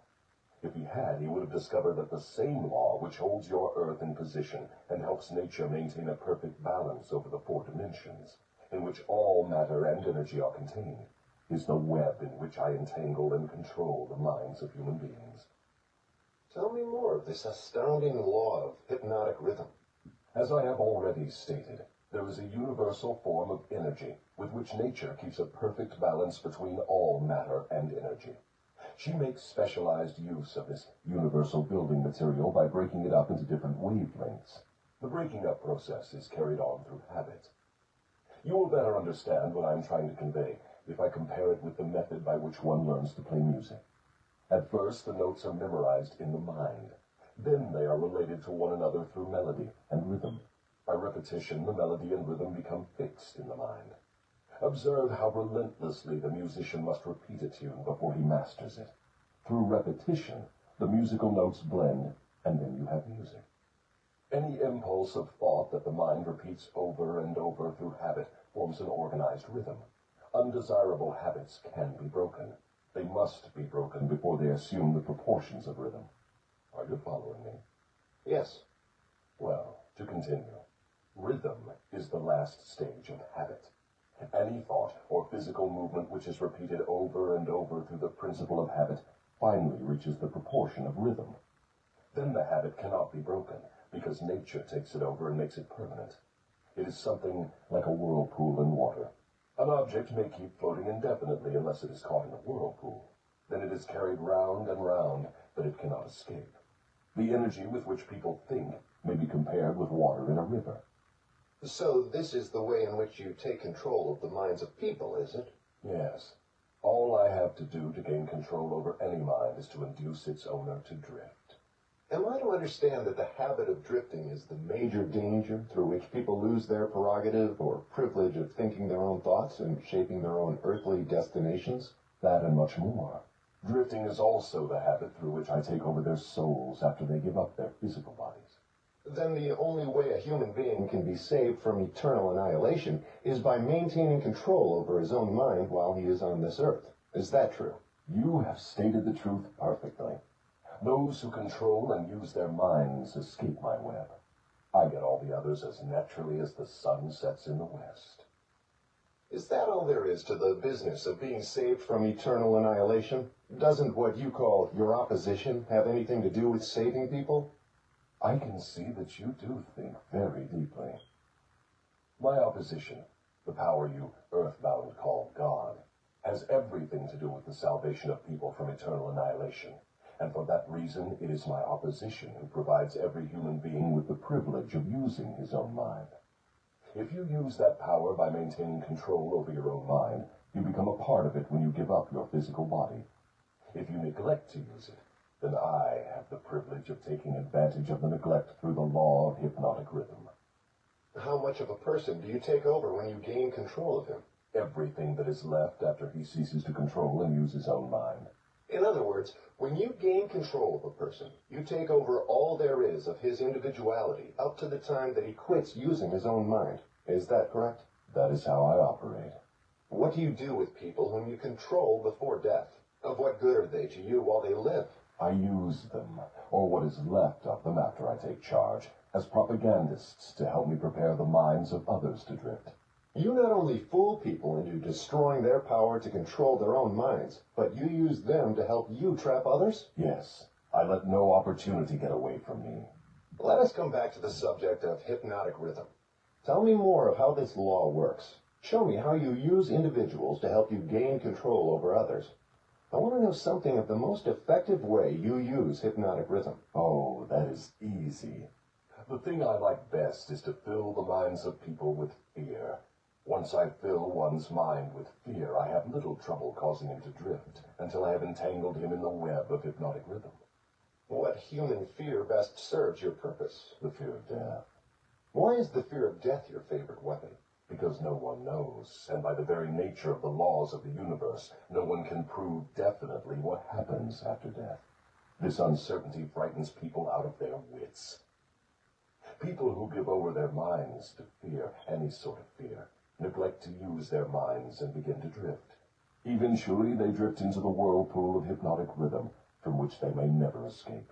Then you do not mind what religious leaders think or say of you when they speak of death? Not as long as they say something. If the churches should stop talking about me, my cause would receive a severe setback. Every attack made against me fixes the fear of me in the minds of all who are influenced by it. You see, opposition is the thing that keeps some people from drifting, providing they do not yield to it. Since you claim the churches help instead of hindering your cause, tell me what would give you cause to worry. My only worry is that someday a real thinker may appear on Earth. What would happen if a thinker did appear? You ask me what would happen. I'll tell you what would happen. People would learn the greatest of all truths, that the time they spend in fearing something would, if reversed, give them all they want in the material world and save them from me after death. Isn't that worth thinking about? What is keeping such a thinker from appearing in the world? Fear of criticism. It may interest you to know that the fear of criticism is the only effective weapon I have with which to whip you. If you were not afraid to publish this confession after you wring it from me, I would lose my earthly kingdom. And if I did surprise you and publish it, how long would it be until you lost your kingdom? Just long enough for one generation of children to grow into understanding. You cannot take the adults from me. I have them too securely sewed up. But if you published this confession, it would be sufficient to keep me from gaining control of the yet unborn and those who have not yet reached the age of reason. You wouldn't dare publish what I have told you about the religious leaders. They would crucify you. I thought the savage practice of crucifixion went out of style 2,000 years ago. I don't mean crucifixion on a cross. I mean social and financial crucifixion. Your income would be shut off. You would become a social outcast. Religious leaders and their followers alike would treat you with scorn. Suppose I should choose to throw in my lot with the select few who make a pretense of using their own minds rather than fear the masses who do not. The masses of whom you claim 98%. If you have courage enough to do this, you will crimp my style. Why do you lay claim to no scientist? Don't you like scientists? Oh, yes. I like all people well enough. But true scientists are out of my reach. Why? Because they think for themselves and spend their time studying natural laws. They deal with cause and effect. They deal with facts wherever they find them. But do not make the mistake of believing scientists have no religion. They have a very definite religion. What is their religion? The religion of truth. The religion of natural law. If the world ever produces an accurate thinker with ability to fathom the deeply buried secret of life and death, you can be sure that science will be responsible for the catastrophe. Catastrophe to whom? To me, of course. Let's get back to the subject of hypnotic rhythm. I want to know more about it. Is it something like the principle through which people can hypnotize one another? It is precisely the same thing. I have already told you so. Why do you repeat your questions? That is an old worldly custom of mine, Your Majesty. For your enlightenment, I will tell you, I am forcing you to repeat many of your statements for the sake of the emphasis. I'm also trying to see if I can catch you in a lie. Don't dodge the issue. Get back to hypnotic rhythm and tell me all you know about it. Am I a victim of it? Not now, but you barely missed falling into my web. You drifted toward the whirlpool of hypnotic rhythm until you discovered how to force me into making this confession. Then I lost control of you. How interesting. You are not trying to recapture me through flattery, are you? That would be the best bribe I could offer you. It is the bribe I used on you effectively before you got the upper hand of me. With what did you flatter me? With many things. Chief among them sex and the desire for self-expression. What effect did your bribes have on me? They caused you to neglect your major purpose in life and started you to drifting. Was that all you did to me through your bribes? That was plenty. But I am back on the track and out of your reach now, am I not? Yes, you are temporarily out of my reach because you are not drifting. What broke your spell over me and released me from the habit of drifting? My answer may humiliate you. Do you want to hear it? Go ahead and give it to me, Your Majesty. I wish to learn how much truth I can stand. When you found a great love in the woman of your choice, I lost my grip on you. So you are going to accuse me of hiding behind a woman's skirts, are you? No, not hiding. I wouldn't put it that way. I would say you have learned how to give yourself a solid background with the embellishment of a woman's mind. The woman's skirt has nothing to do with it, then? No, but her brain does. When you and your wife began to combine your two brains through your habit of masterminding every day, you stumbled upon the secret power with which you forced me into this confession. Is that the truth, or are you trying to flatter me again? I could flatter you if I had you alone, but I cannot flatter you while you have the use of your wife's mind. I'm beginning to catch on to something important. I'm beginning to understand what was meant by the writer of that passage in the Bible, which says substantially, "When two or more meet together and ask for anything in my name, it shall be granted." It is true, then, that two minds are better than one. It is not only true, it is necessary before anyone can continuously contact the great storehouse of infinite intelligence, wherein is stored all that is, all that ever was, and all that can ever be. Is there such a storehouse? If there had not been, you would not, could not, now be humiliating me with this silly forced confession. Isn't it dangerous to give this sort of information to the world? Sure, it is dangerous to me. If I were you, I would not give it out. Let us get back now to the technique through which you fasten on your victims the habit of drifting. What is the very first step a drifter must take to break the habit? A burning desire to break it. You, of course, know that no one can be hypnotized by another person without his willingness to be hypnotized. Neither can nature place one under the spell of hypnotic rhythm without his willingness to be hypnotized. The willingness may assume the form of indifference toward life generally, lack of ambition, fear, lack of definiteness of purpose, and many other forms. Nature does not need one's consent in order to place him under the spell of hypnotic rhythm.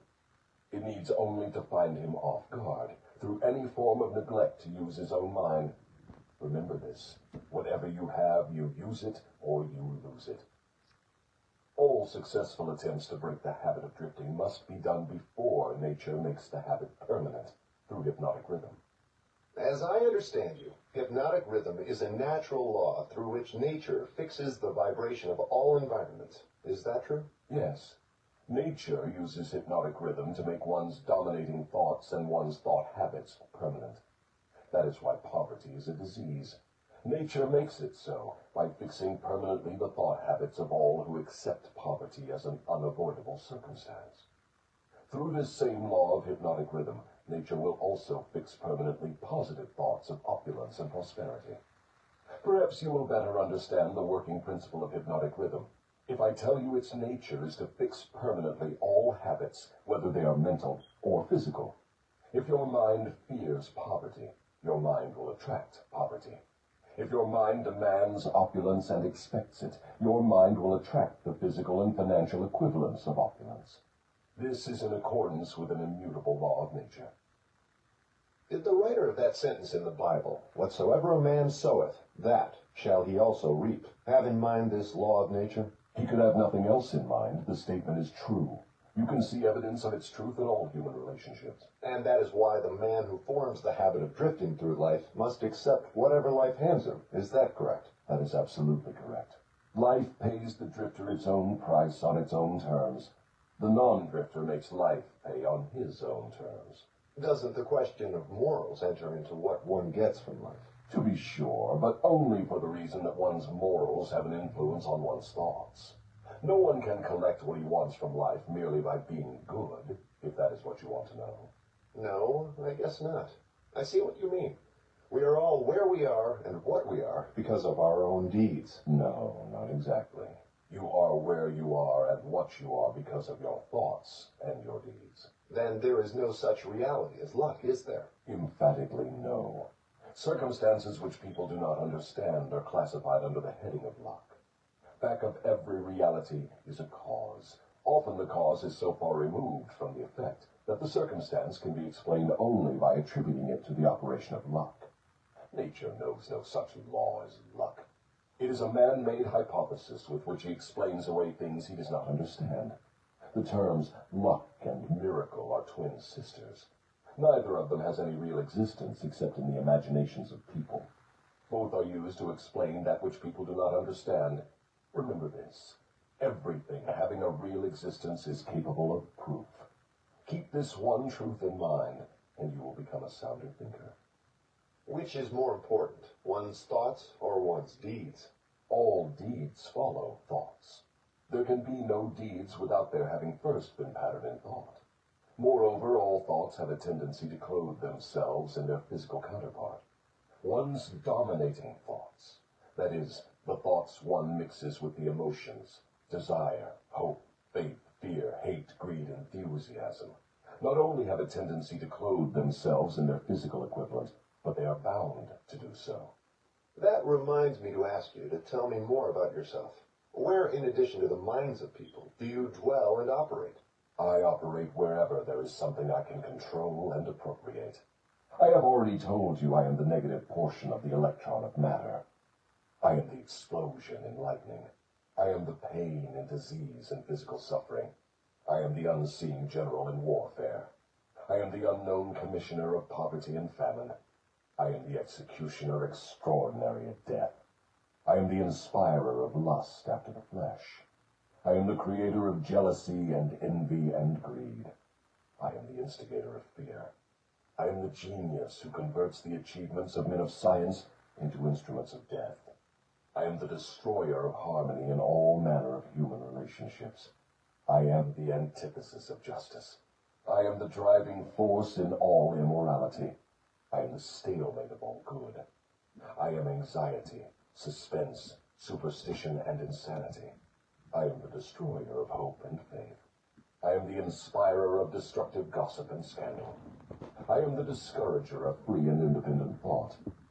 In brief, I am the creator of all forms of human misery, the instigator of discouragement and disappointment. And you do not call that cold and cruel? I call that definite and dependable. The world depression broke up the habits of men everywhere and redistributed the sources of opportunity in all walks of life on an unprecedented scale. The drifter's pet alibi, with which he tries to explain away his undesirable position, is his cry that the world has run dry of opportunities. Non-drifters do not wait for opportunity to be placed in their way. They create opportunity to fit their desires and demands of life. Are non-drifters smart enough to avoid the influence of hypnotic rhythm? No one is smart enough to dodge the influence of hypnotic rhythm. One could just as easily avoid the influence of the law of gravity. The law of hypnotic rhythm fixes permanently the dominating thoughts of men, whether they be drifters or non-drifters. There is no reason why a non-drifter would want to avoid the influence of hypnotic rhythm, because that law is favorable to him. It helps him convert his dominating aims, plans, and purposes into their physical replicas. It fixes his habits of thought and makes them permanent.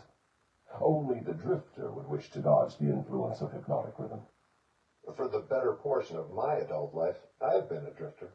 How did I manage to escape being swept into the whirlpool of hypnotic rhythm? You haven't escaped. The major portion of your dominating thoughts and desires since you reached adulthood has been a well-defined, definite desire to understand all the potentialities of the mind.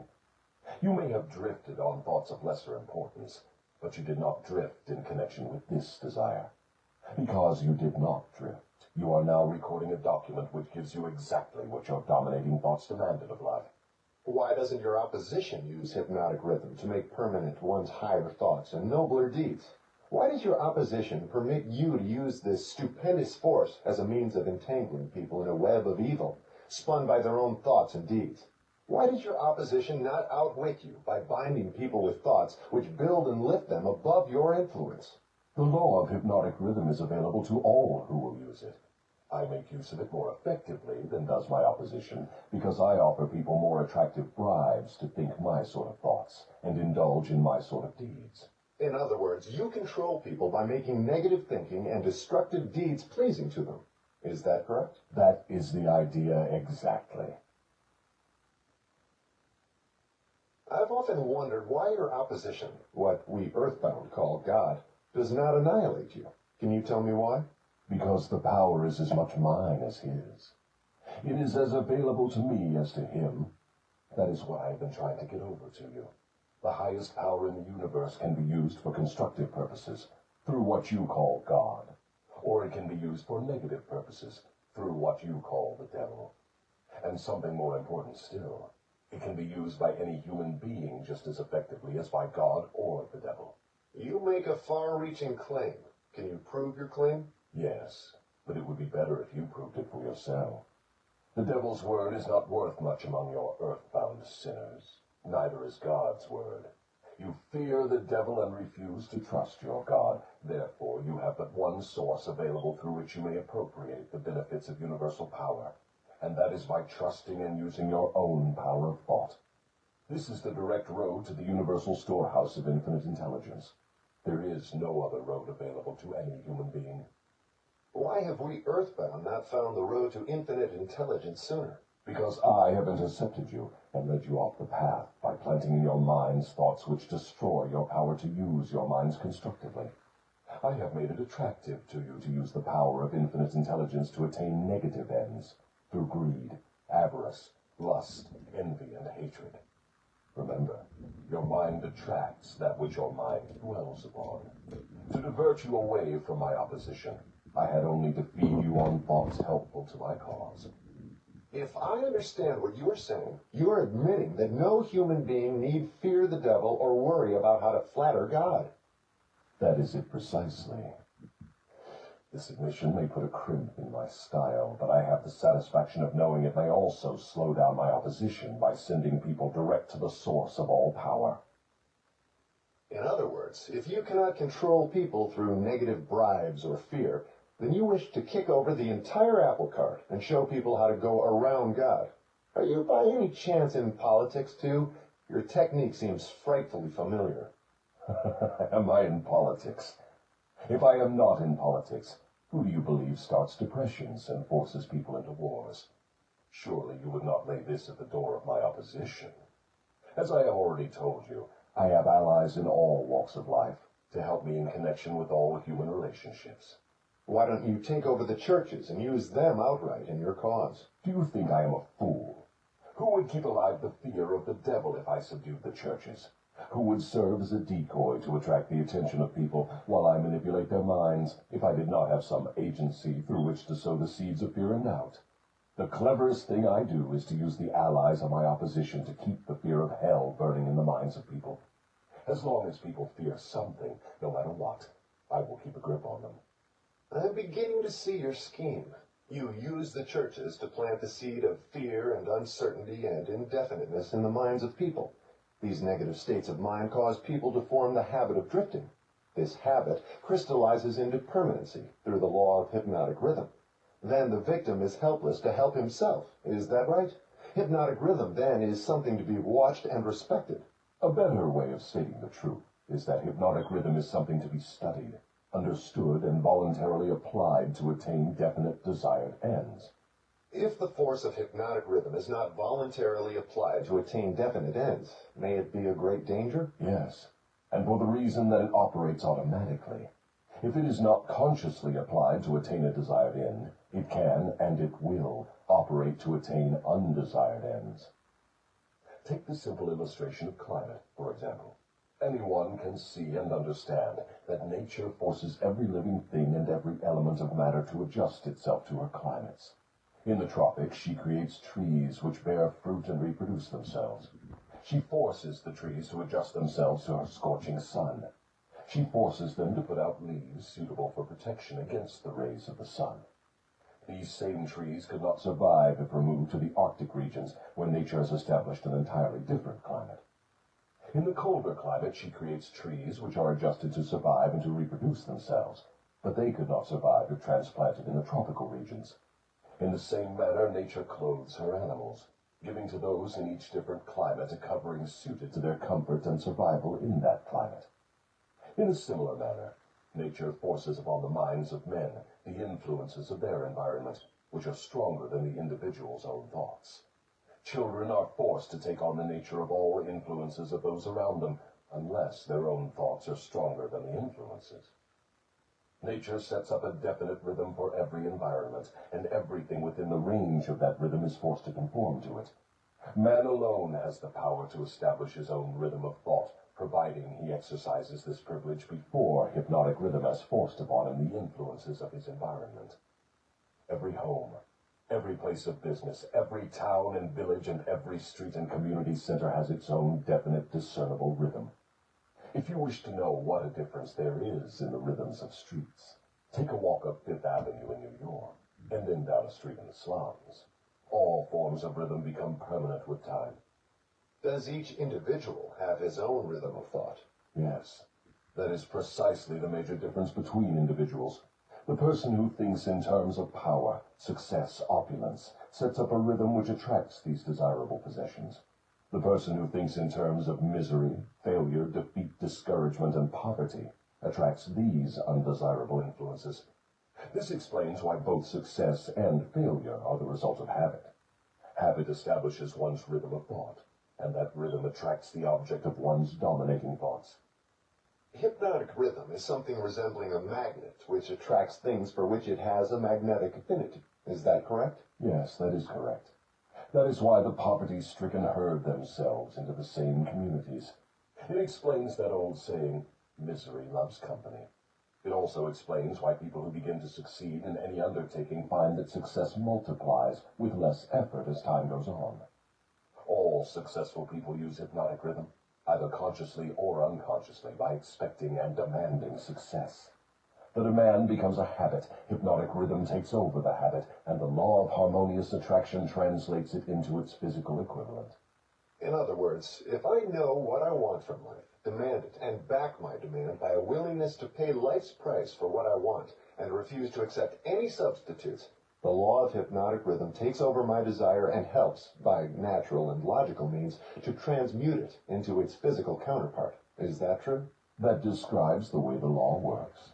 Science has established irrefutable evidence that people are what they are because of heredity and environment. They bring over with them at birth a combination of all the physical qualities of all their numberless ancestors. After they arrive here, they reach the age of self-consciousness, and from there on, they shape their own personalities and more or less fix their own earthly destinations as the result of the environmental influences to which they are subjected, especially the influences which control them during early childhood. These two facts have been so well established, there's no room for any intelligent person to question them. How can hypnotic rhythm change the nature of a physical body, which is a combination of thousands of ancestors who have lived and died before one is born? How can hypnotic rhythm change the influence of one's environment? People who are born in poverty and ignorance have a strong tendency to remain poverty-stricken and ignorant all through life. What, if anything, can hypnotic rhythm do about this? Hypnotic rhythm cannot change the nature of the physical body one inherits at birth, but it can and it does modify change, control, and make permanent one's environmental influences. If I understand what you mean, a human being is forced by nature to take on and become a part of the environment he chooses, or the environment that may be forced upon him? That is correct. But there are ways and means by which an individual may resist the influences of an environment he does not wish to accept, and also a method of procedure by which one may reverse the application of hypnotic rhythm from negative to positive ends. Do you mean that there is a definite method by which hypnotic rhythm can be made to serve instead of destroy one? I mean just that. Tell me how this astounding end may be attained.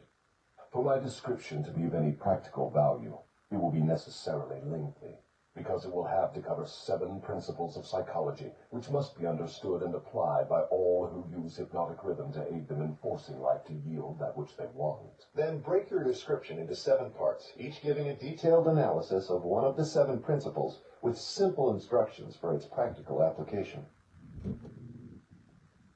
Your Majesty will now proceed to unfold the secrets of the 7 principles through which human beings may force life to provide them with spiritual, mental, and physical freedom. Do not be sparing in your description of these principles. I want a complete illustration of how the principles may be used by anyone who chooses to use them. Tell us all you know about the principle of definiteness of purpose. If you go through with this mad idea of publishing my confession, you will open the gates of hell and turn loose all the precious souls I have collected back down through the ages.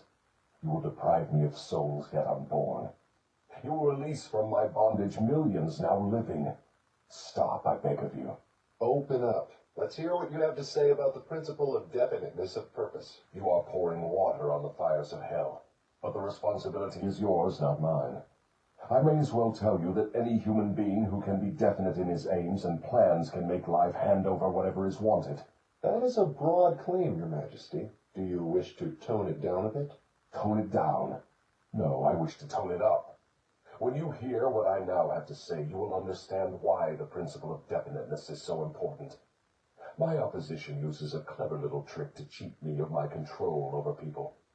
The opposition knows that definiteness of purpose closes the door of one's mind so tightly against me that I cannot break through unless I can induce one to form the habit of drifting.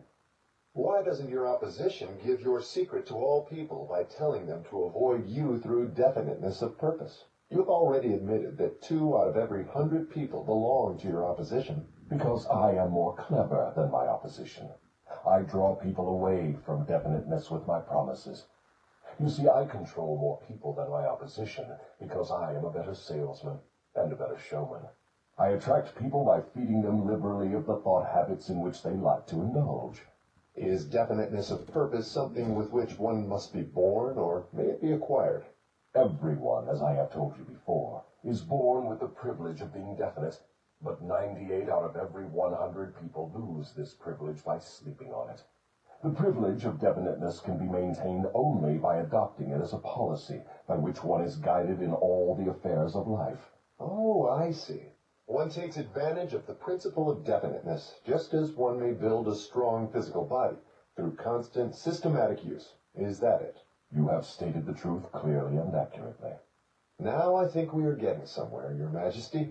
We have at long last found a starting point from which all who become self-determining in life must take off. We have discovered from your astounding confession that your greatest asset is man's lack of caution, which enables you to lead him into the jungle of indefiniteness through simple bribes. We have learned, beyond the question of doubt, that anyone who adopts definiteness of purpose as a policy and uses it in all of his daily experiences cannot be induced to form the habit of drifting. Without the aid of the drifting habit, you are powerless to attract people through promises. Is this correct? I couldn't have stated the truth more clearly myself. Go ahead now, and describe how people neglect their privilege of being free and self-determining through indefiniteness and drifting. I have already made brief reference to this principle, but I will now go into more minute details as to how the principle works. I shall have to begin at the time of birth. When a child is born, it brings with it nothing but a physical body representing the evolutionary results of millions of years of ancestry. Its mind is a total blank. When the child reaches the age of consciousness and begins to recognize the objects of its surroundings, it begins also to imitate others. Imitation becomes a fixed habit. Naturally, the child imitates, first of all, its parents. Then it begins to imitate its other relatives and daily associates, including its religious instructors and school teachers. The imitation extends not merely to physical expression, but also to thought expression. If a child's parents fear me and express that fear within range of the child's hearing, the child picks up the fear through the habit of imitation and stores it away as part of its subconscious stock of beliefs. If the child's religious instructor expresses any form of fear of me, and they all do in one form or another, that fear is added to the similar fear passed to the child by its parents, and the 2 forms of negative imitation are stored away in the subconscious mind, to be drawn upon and used by me later in life. In a similar way, the child learns by imitation to limit its power of thought by filling its mind with envy, hatred, greed, lust, revenge, and all the other negative impulses of thought which destroy all possibility of definiteness. Meanwhile, I move in and induce the child to drift until I bind its mind through hypnotic rhythm. Am I to understand from your remarks that you have to gain control of people while they are very young, or lose your opportunity at them altogether? I prefer to claim them before they come into possession of their own minds. Once any person learns the power of his own thoughts, he becomes positive and difficult to subdue. As a matter of fact, I cannot control any human being who discovers and uses the principle of definiteness. Is the habit of definiteness a permanent protection against your control? No, not by any means. Definiteness closes the door of one's mind to me only as long as that person follows the principle as a matter of policy. Once any person hesitates, procrastinates, or becomes indefinite about anything, he is just one step removed from my control. What has definiteness to do with one's material circumstances? I want to know if one may acquire power through definiteness of purpose without inviting destruction through the law of compensation. Your question limits my illustrations because there are so few people in the world who understand, and there have been so few in the past who understood, how to use definiteness of purpose without attracting to themselves the negative application of the law of compensation. Here you are forcing me to disclose one of my most prized tricks. I am bound to tell you that I eventually reclaim for my cause all who escape me temporarily through definiteness of purpose. The reclamation is made by filling the mind with greed for power and the love of egotistical expression, until the individual falls into the habit of violating the rights of others. Then I step in with the law of compensation and reclaim my victim. So I see from your admission that definiteness of purpose may be dangerous in proportion to its possibility as a power. Is that true? Yes. And what is more important, every principle of good carries with it the seed of an equivalent danger. That is hard to believe. What danger, for example, can there be in the habit of love of truth? The danger lies in the word habit. All habits, save only that of the love of definiteness of purpose, may lead to the habit of drifting. Love for truth, unless it assumes the proportion of definite pursuit of truth, may become similar to all other good intentions. You know, of course, what I do with good intentions. Is love for one's relatives also dangerous? The love for anything or anyone, save only the love of definiteness of purpose, may become dangerous. Love is a state of mind which beclouds reason, saps willpower, and blinds one to facts and truth. Everyone who becomes self-determining and gains spiritual freedom to think his own thoughts must examine carefully every emotion that seems even remotely related to love. You may be surprised to know that love is one of my most effective baits. With it I lead into the habit of drifting those whom I could attract with nothing else. That is why I have placed it at the head of my list of bribes. Show me what any person loves most, and I will have my cue as to how that person can be induced to drift, until I bind him with hypnotic rhythm. Love and fear combined give me the most effective weapons with which I induce people to drift. One is as helpful to me as the other. Both have the effect of causing people to neglect to develop definiteness in the use of their own minds. Give me control over a person's fears, and tell me what he loves most, and you may as well mark that person down as my slave.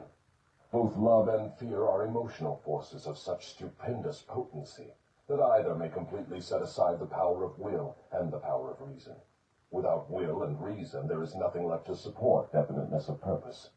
But, Your Majesty, life would not be worth living if people never felt the emotion of love. Ah, you are right as far as your reasoning goes, but you neglected to add that love should be under one's definite control at all times. Of course, love is a desirable state of mind, but it also is a palliative, which may be used to limit or destroy reason and willpower, both of which rate above love in importance to human beings who want freedom and self-determination.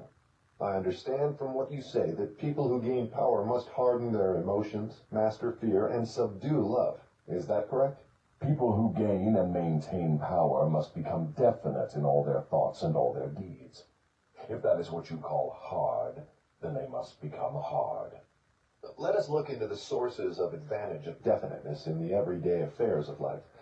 Which is more apt to succeed, a weak plan applied with definiteness, or a sound, strong plan indefinitely applied? Weak plans have a way of becoming strong if definitely applied. You mean that any plan definitely put into continuous action in pursuit of a definite purpose may be successful, even if it is not the best plan? Yes, I mean just that. Definiteness of purpose plus definiteness of plan by which the purpose is to be achieved generally succeeds, no matter how weak the plan may be. The major difference between a sound and an unsound plan is that the sound plan, if definitely applied, may be carried out more quickly than an unsound plan. In other words, if one cannot be always right, one can and should be always definite. Is that what you were trying to get across to me? That is the idea. People who are definite in both their plans and their purposes never accept temporary defeat as being more than an urge to greater effort. You can see for yourself that this sort of policy is bound to win if it is followed with definiteness. Can a person who moves with definiteness of both plan and purpose be always sure of success? No. The best of plans sometimes misfire. But the person who moves with definiteness recognizes the difference between temporary defeat and failure. When plans fail, he substitutes others, but he does not change his purpose. He perseveres. Eventually, he finds a plan that succeeds. Will a plan based upon immoral or unjust ends succeed as quickly as one motivated by a keen sense of justice and morality? Through the operation of the law of compensation, everyone reaps that which he sows. Plans based on unjust or immoral motives may bring temporary success, but enduring success must take into consideration the fourth dimension, time. Time is the enemy of immorality and injustice. It is the friend of justice and morality. Failure to recognize this fact has been responsible for the crime wave among the youths of the world. The youthful, inexperienced mind is apt to mistake temporary success for permanency. The youth often makes the mistake of coveting the temporary gains of immoral, unjust plans, but neglects to look ahead and observe the penalties which follow as definitely as night follows day. This is pretty deep stuff, Your Majesty. Let us get back to the discussion of lighter and more concrete subjects that are likely to interest the majority of people. I'm interested in discussing the things that make people happy and miserable, rich and poor, sick and healthy. In brief, I'm interested in everything that can be used by human beings to make life pay satisfactory dividends in return for the effort that one puts into the business of living. Very well, let us be definite. You have my idea. Your Majesty has a tendency to stray off into abstract details, which most people can neither understand nor use in the solution of their problems. Could that, by any chance, be a definite plan of yours to answer my questions with indefinite answers? If that is your plan, it is a slick trick, but it will not work. Go ahead now, and tell me something more of the miseries and failures of human beings growing directly out of indefiniteness. Why not permit me to tell you more of the pleasures and successes of people who understand and apply the principle of definiteness? I observe that sometimes people with definiteness of plan and purpose get what they ask from life, only to find after they get it that they do not want it. What then? Generally, one can get rid of whatever is not wanted by application of the same principle of definiteness with which the thing was acquired. A life that is lived with fullness of peace of mind, contentment, and happiness always divests itself of everything it does not want. Anyone who submits to annoyance by things he does not want is not definite. He is a drifter. What about married people who cease to want each other? Should they separate? Or is it true that all marriages are made in heaven, and the contracting parties are, therefore, forever bound by their bargain, even though it may prove to be a poor one for both? First, let me correct that old saying that all marriages are made in heaven. I know of some which were made on my side of the fence. Minds which do not harmonize should never be forced to remain together in marriage or any other relationship.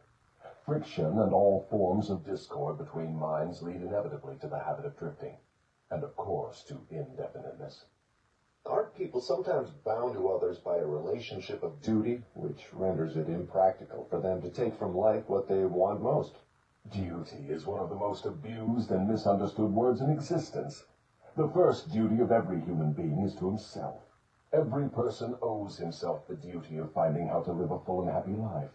Beyond this, if one has time and energy, not needed in the fulfillment of his own desires, one may assume responsibility for helping others. Isn't that a selfish attitude? And isn't selfishness one of the causes of failure to find happiness? I stand by my statement that there is no higher duty than that which one owes himself. Doesn't a child owe something in the way of duty to its parents, who gave it life and sustenance during its periods of helplessness? Not at all. It is just the other way around. Parents owe their children everything they can give them in the way of knowledge. Beyond that, parents often spoil instead of helping their offspring by a false sense of duty, which prompts them to indulge their children instead of forcing them to seek and gain knowledge at first hand. I see what you mean. Your theory is that too much help thrust upon the youth, which is, you believe that necessity is with it an equivalent virtue, that unearned gifts of every nature may become a curse instead of a blessing. Is that correct? You have stated my philosophy perfectly. My belief is not theory, it is fact. Then you do not advocate prayer as a means of gaining desirable ends. On the contrary, I do advocate prayer, but not the sort of prayer that consists of empty, begging, meaningless words. The sort of prayer against which I am helpless is the prayer of definiteness of purpose. I never thought of definiteness of purpose as being a prayer. How can it be? Definiteness is, in effect, the only sort of prayer upon which one can rely. It places one in the way of using hypnotic rhythm to attain definite ends, by the mere act of appropriating it from the great universal storehouse of infinite intelligence. The appropriation, in case you are interested, takes place through definiteness of purpose, persistently pursued. Why do the majority of prayers fail? They don't. All prayers bring that for which one prays. But you just said that definiteness of purpose is the only sort of prayer upon which one can rely. Now you say that all prayers bring results. What do you mean? There is nothing inconsistent about it. The majority of people who pray go to prayer only after everything else fails them. Naturally, they go with their minds filled with fear that the prayers will not be answered. Well, their fears are realized. The person who goes to prayer with definiteness of purpose and faith in the attainment of that purpose puts into motion the laws of nature, which transmute one's dominating desires into their physical equivalent. That is all there is to prayer. One form of prayer is negative and brings only negative results. One form is positive and brings definite positive results. Could anything be more simple? Resistance through the power of their own minds. When you hear a person praying for something that he should procure through his own efforts, you may be sure you are listening to a drifter. Infinite intelligence favors only those who understand and adapt themselves to her laws. She makes no discrimination because of fine character or pleasing personality. These things help people negotiate their way through life more harmoniously with one another. But the source from which prayer is answered is not impressed by fine feathers. Nature's law is, know what you want, adapt yourself to my laws, and you shall have it. Does that harmonize with the teachings of Christ? Perfectly. Also, it harmonizes with the teachings of all truly great philosophers. Is your theory of definiteness in harmony with the philosophy of men of science? Definiteness is the major difference between a scientist and a drifter. Through the principle of definiteness of purpose and plan, the scientist forces nature to hand over her most profound secrets. It was through this principle that Edison uncovered the secret of the talking machine, the incandescent electric light, and scores of other benefits for mankind. Then I understand that definiteness is the first requisite for success in all earthly undertakings. Is that right? Exactly. Anything which teaches people to examine facts and coordinate them into definite plans through accurate thinking is hard on my profession. If this thirst for definite knowledge now spreading over the world keeps up, my business will be shot to pieces within the next few centuries. I thrive on ignorance, superstition, intolerance, and fear, but I cannot stand up under definite knowledge properly organized into definite plans in the minds of people who think for themselves. Why don't you take over omnipotence and manage the whole works in your own way? You might as well ask why the negative portion of the electron doesn't take over the positive portion and run the entire works. The answer is that both the positive and the negative charges of energy are necessary to the existence of the electron. One is balanced equally against the other, stalemated as it were. So it is with what you call omnipotence and I. We represent the positive and the negative forces of the entire system of universes, and we are equally balanced one against the other. If this power of balance were shifted the slightest degree, the whole system of universes would become quickly reduced to a mass of inert matter. Now you know why I cannot take over the whole show and run it my way. If what you say is true, you have exactly the same power as omnipotence. Is that true? That is correct. My opposition, you call it omnipotence, expresses itself through the forces which you call good, the positive forces of nature. I express myself through the forces you call bad, the negative forces. Both good and bad are coincidental with existence. One is as important as the other. Then the doctrine of predestination is sound. People are born to success or failure, misery or happiness, to be good or bad, and they have nothing to do with this, nor can they modify their natures. Is that your claim? Emphatically not. Every human being has a wide range of choice in both his thoughts and his deeds. Every human being can use his brain for the reception and the expression of positive thoughts, or he can use it for the expression of negative thoughts. His choice in this important matter shapes his entire life. From what you have said, I gather the idea that human beings have more freedom of expression than either you or your opposition. Is that correct? That is true. Omnipotence and I are bound by immutable laws of nature. We cannot express ourselves in any manner not conforming to these laws. Then it is true that man has rights and privileges not available to either omnipotence or the devil. Is that the truth? Yes, that is true. But you might well have added that man is not yet fully awakened to the realization of this potential power. Man still regards himself as something resembling the worms in the dust, when in reality he has more power than all other living things combined. Definiteness of purpose seems to be a panacea for all evils of man. Not that, perhaps, but you may be sure no one ever will become self-determining without it. But why are children taught definiteness of purpose in the public schools? For the reason that there is no definite plan or purpose behind any of the school curricula. Children are sent to school to make credits and to learn how to memorize, not to learn what they want of life. What good is a school credit if one cannot convert it into the material and spiritual needs of life? I am only a devil, not an unwinder of riddles. I deduce from all you say that neither the schools nor the churches prepare the youths of the world with a practical working knowledge of their own minds. Is anything of more importance to a human being than an understanding of the forces and circumstances which influence his own mind? The only thing of enduring value to any human being is a working knowledge of his own mind. The churches do not permit a person to inquire into the possibilities of his own mind, and the schools do not recognize that such a thing as a mind exists. Aren't you a little hard on the schools and the churches? No, I am merely describing them as they are, without bias or prejudice. Aren't the schools and the churches your bitter enemies? Their leaders may think they are, but I am impressed only by facts. The truth is this, if you must know it. The churches are my most helpful allies, and the schools run the churches a close second. On what specific or general grounds do you make this claim? On the grounds that both the churches and the schools help me to convert people to the habit of drifting. Do you realize that your charge is substantially a sweeping indictment of the two institutions of major importance which have been responsible for civilization in its present form? Do I realize it? Man alive, I gloat over it. If the schools and churches had taught people how to think for themselves, where would I be now? This confession of yours will disillusion millions of people whose only hope for salvation is in their churches. Isn't that a cruel thing to do to them? Wouldn't most people be better off living in the bliss of ignorance than to know the truth about you? What do you mean by the term salvation? From what are people being saved?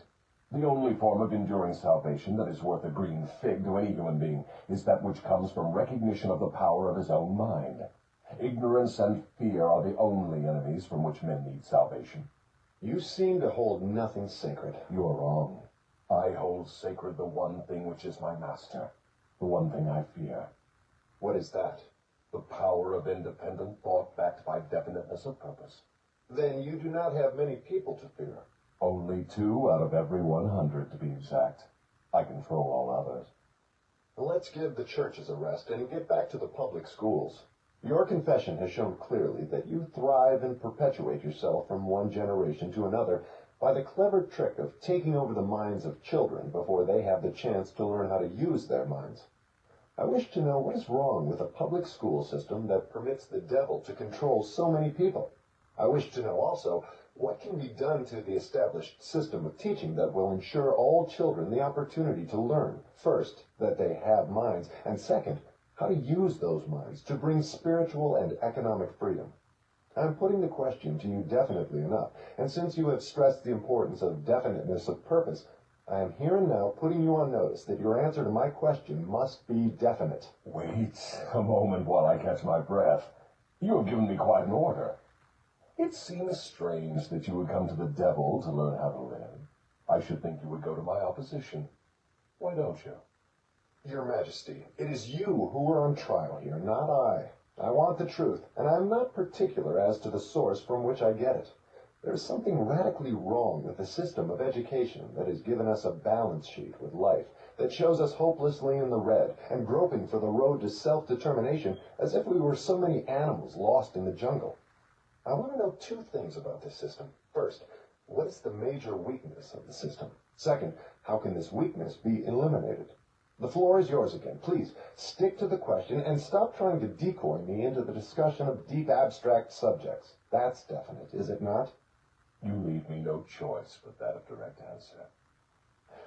To begin with, the public school system approaches the subject of education from the wrong angle. The school system endeavors to teach children to memorize facts, instead of teaching them how to use their own minds. Is that all that is wrong with the system? Oh no, that is only the beginning. Another major weakness of the school system is that it does not establish in the minds of children either the importance of definiteness of purpose, or make any attempt to teach youths how to be definite about anything. The major object of all schooling is to force the students to cram their memories with facts, instead of teaching them how to organize and make practical use of facts. This cramming system centers the attention of students on the accumulation of credits, but overlooks the important question of how to use knowledge in the practical affairs of life. This system turns out graduates whose names are inscribed upon parchment certificates, but whose minds are empty of self-determination. The school system got off to a bad start at the beginning. The schools began as institutions of higher learning, operated entirely for the select few whose wealth and family entitled them to education.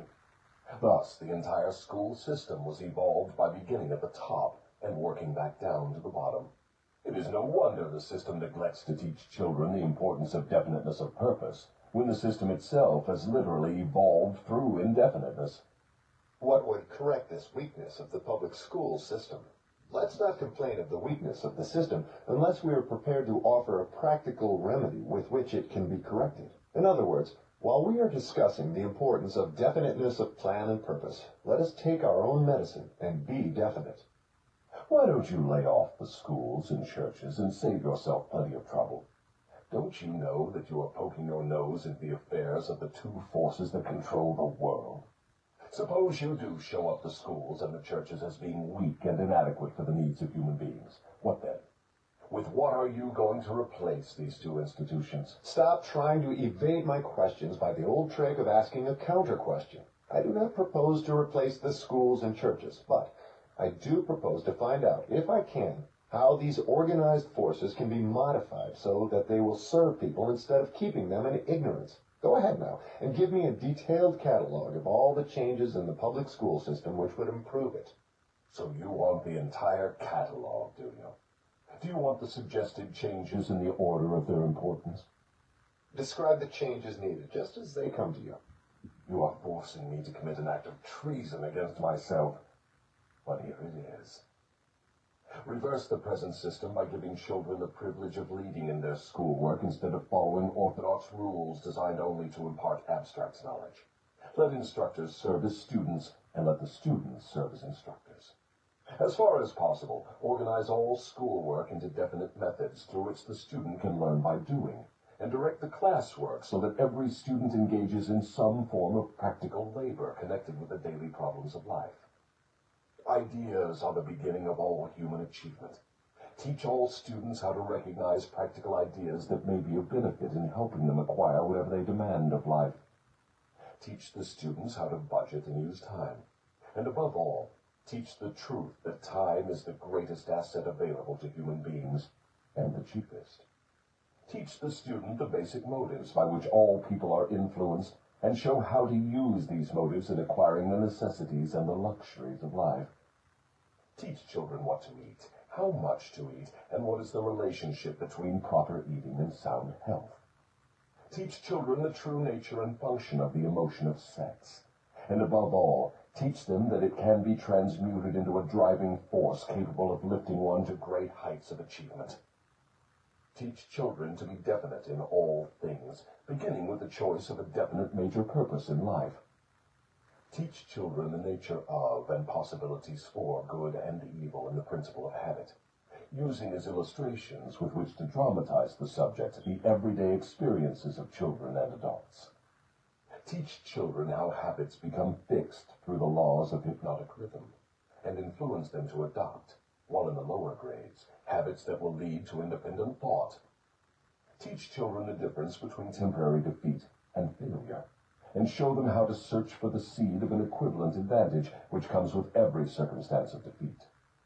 Teach children to express their own thoughts fearlessly, and to accept or reject at will all ideas of others, reserving to themselves always the privilege of relying upon their own judgment. Teach children to reach decisions promptly and to change them, if at all, slowly and with reluctance, and never without a definite reason. Teach children that the human brain is the instrument with which one receives from the great storehouse of nature the energy which is specialized into definite thoughts, that the brain does not think, but serves as an instrument for the interpretation of stimuli which cause thought. Teach children the value of harmony in their own minds, and that this is attainable only through self-control. Teach children the nature and the value of self-control. Teach children that there is a law of increasing returns which can be and should be put into operation as a matter of habit, by rendering always more service and better service than is expected of them. Teach children the true nature of the golden rule, and above all show them that through the operation of this principle, everything they do to and for another, they also do to and for themselves. Teach children not to have opinions unless they are formed from facts, or beliefs which may reasonably be accepted as facts. Teach children that cigarettes, liquor, narcotics, and overindulgence in sex destroy the power of will and lead to the habit of drifting. Do not forbid these evils, just explain them. Teach children the danger of believing anything merely because their parents, religious instructors, or someone else says it is so. Teach children to face facts, whether they are pleasant or unpleasant, without resorting to subterfuge or offering alibis. Teach children to encourage the use of their sixth sense, through which ideas present themselves in their minds from unknown sources, and to examine all such ideas carefully. Teach children the full import of the law of compensation, as it was interpreted by Ralph Waldo Emerson, and show them how the law works in the small, everyday affairs of life. Teach children that definiteness of purpose, backed by definite plans, persistently and continuously applied, is the most efficacious form of prayer available to human beings. Teach children that the space they occupy in the world is measured definitely by the quality and quantity of useful service they render the world. Teach children there is no problem which does not have an appropriate solution, and that the solution often may be found in the circumstance creating the problem. Teach children that their only real limitations are those which they set up or permit others to establish in their own minds. Teach them that man can achieve whatever man can conceive and believe. Teach children that all schoolhouses and all textbooks are elementary implements which may be helpful in the development of their minds, but that the only school of real value is the great university of life, wherein one has the privilege of learning from experience. Teach children to be true to themselves at all times, and since they cannot please everybody, therefore to do a good job of pleasing themselves. That is an imposing list, but it seems conspicuous by the fact it ignores practically every subject now taught in the public schools. Was that intended? Yes. You asked for a list of suggested changes in public school curricula which would benefit children. Well, that is what you got. Some of the changes you suggest are so unorthodox they would shock most of the educators of today, wouldn't they? Most of the educators of today need to be shocked. A good sound shock often helps the brain that has been atrophied by habit. Would the changes you suggest for the public schools give children immunity against the habit of drifting? Yes, that is one of the results the changes would bring, but there are others too. How could the suggested changes be forced into the public school system? You know, of course, it is as difficult to get a new idea into an educator's brain as it is to interest a religious leader in modifying religion so it will help people to get more from life. The quickest and surest way to force practical ideas into the public schools is to first introduce the ideas through private schools and establish such a demand for their use that public school officials will be compelled to employ them. Should any other changes be made in the public school system? Yes, many. Among other changes needed in all public school programs is the addition of a complete course of training in the psychology of harmonious negotiation between people. All children should be taught how to sell their way through life with the minimum amount of friction. Every public school should teach the principles of individual achievement through which one may attain to a position of financial independence. Classes should be abolished altogether. They should be replaced by the round table or conference system, such as businessmen employ. All students should receive individual instruction and guidance in connection with subjects which cannot be properly taught in groups. Every school should have an auxiliary group of instructors consisting of business and professional people, scientists, artists, engineers, and newspapermen, each of whom would impart to all the students a practical working knowledge of his own profession, business, or occupation. This instruction should be conducted through the conference system to save the time of the instructors. What you have suggested is, in effect, an auxiliary system of instruction that would give all school children a working knowledge of the practical affairs of life, direct from the original source. Is that the idea? You've stated it correctly. Let us dismiss the public school system and go back to the churches for a moment. All my life, I've heard clergymen preaching against sin and warning sinners to beware and repent so they could be saved. But I've never heard any of them tell me what sin is. Will you give me some light on this subject? Sin is anything one does or thinks which causes one to be unhappy. Human beings who are in sound physical and spiritual health should be at peace with themselves and always happy. Any form of mental or physical misery indicates the presence of sin. Name some of the common forms of sin. It is a sin to overeat because that leads to ill health and misery. It is a sin to overindulge in sex because that breaks down one's willpower and leads to the habit of drifting. It is a sin to permit one's mind to be dominated by negative thoughts of envy, greed, fear, hatred, intolerance, vanity, self-pity, or discouragement, because these states of mind lead to the habit of drifting. It is a sin to cheat, lie, and steal, because these habits destroy self-respect, subdue one's conscience, and lead to unhappiness. It is a sin to remain in ignorance, because that leads to poverty and loss of self-reliance. It is a sin to accept from life anything one does not want, because that indicates an unpardonable neglect to use the mind. Is it a sin for one to drift through life without definite aim, plan, or purpose? Yes, because this habit leads to poverty and destroys the privilege of self-determination. It also deprives one of the privilege of using his own mind as a medium of contact with infinite intelligence. Are you the chief inspirer of sin? Yes. It is my business to gain control of the minds of people in every way possible. Can you control the mind of a person who commits no sin? I cannot, because that person never permits his mind to be dominated by any form of negative thought. I cannot enter the mind of one who never sins, let alone control it. What is the commonest and most destructive of all sins? Fear and ignorance. Have you nothing else to add to the list? There is nothing else to be added. What is faith? It is a state of mind wherein one recognizes and uses the power of positive thought as a medium by which one contacts and draws upon the universal store of infinite intelligence at will.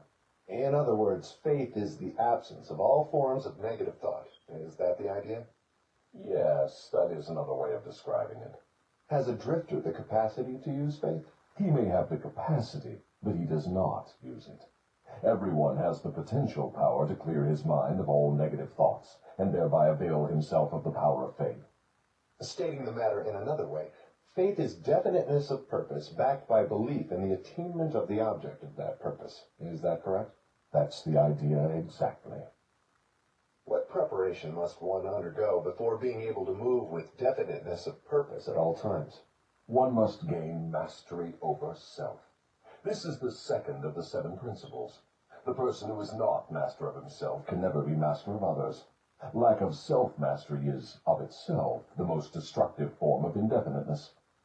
Where should one begin when making a start at control over self? By mastering the 3 appetites responsible for most of one's lack of self-discipline. The 3 appetites are: 1, the desire for food; 2, the desire for expression of sex; 3, the desire to express loosely organized opinions. Does man have other appetites which need control? Yes, many of them. But these 3 are the ones which should be conquered first. When a man becomes master of these 3 appetites, he has developed enough self-discipline to conquer easily those of lesser importance. But these are natural appetites. They must be indulged if one is to be healthy and happy. To be sure, they are natural appetites, but they are also dangerous, because people who have not mastered themselves overfeed the appetites. Self-mastery contemplates sufficient control over the appetites to enable one to feed them what they need, and withhold food not needed. Your viewpoint is both interesting and educational. Describe the details through which I may understand how and under what circumstances people overfeed the appetites. Take the desire for physical food, for example. The majority of people are so weak in self-discipline, they fill their stomachs with combinations of rich food, which please the taste, but overwork the organs of digestion and elimination. They pour into their stomachs both quantity and combinations of food, which the body chemist can dispose of only by converting the food into deadly toxic poisons. These poisons clog and stagnate the body's sewer system until it slows down in its work of elimination of waste matter. After a while, the sewer system stops working altogether, and the victim has what he calls constipation. By that time, he is ready for the hospital. Auto-intoxication, or body sewer poisoning, takes the machinery of the brain and rolls it into something resembling a wad of putty. The victim then becomes sluggish in his physical movements and mentally irritable and fussy. If he could only take one good look at and one bad smell of his sewer system, he would be ashamed to look himself in the face. City sewers are not the pleasantest of places when they become overloaded or clogged, but they are clean and sweet compared with the intestinal sewer when it has been overloaded or clogged. This is not a pretty story to be associated with the pleasant and necessary act of eating, but that is where it belongs, because overeating and wrong food combinations are the evils which cause auto-intoxication. People who eat wisely and keep their body sewers clean handicap me, because a clean body sewer generally means a sound body and a brain that functions properly. Imagine, if your imagination can be stretched that far, how any human being could move with definiteness of purpose with his body sewer filled with enough poison to kill 100 people if it were injected into their bloodstream directly. And all this trouble is the result of lack of control over the physical appetite for food. Well, if you wish to be absolutely correct, you should say that improper eating is responsible for the majority of the ills of the body, and practically all headaches. If you want proof of this, select 100 people suffering with headaches and give each of them a thorough washing out of their body sewer systems with a high enema, and observe that no fewer than 95 of the headaches will disappear within a few minutes after the sewers have been cleaned. From all you say about the intestinal tract, I gather the impression that mastery over the physical appetite for food means also mastery over the habit of neglecting to keep the intestines clean. Yes, that is true. It is just as important to eliminate the waste matter of the body and the unused portions of food, as it is to take the right amount and the correct combinations of food. I never thought of auto-intoxication as being one of your devices of control over people, and I am utterly shocked to know how many people are victims of this subtle enemy. Let's hear what you have to say of the other 2 appetites. Well, take the desire for sex expression. Now there is a force with which I master the weak and the strong, the old and the young, the ignorant and the wise. In fact, I master all who neglect to master sex. How can one master the emotion of sex? By the simple process of transmuting that emotion into some form of activity other than copulation. Sex is one of the greatest of all forces which motivate human beings. Because of this fact, it is also one of the most dangerous forces. If humans would control their sex desires and transmute them into a driving force with which to carry on their occupation, that is, if they spent on their work 1/2 the time they dissipate in pursuit of sex, they would never know poverty.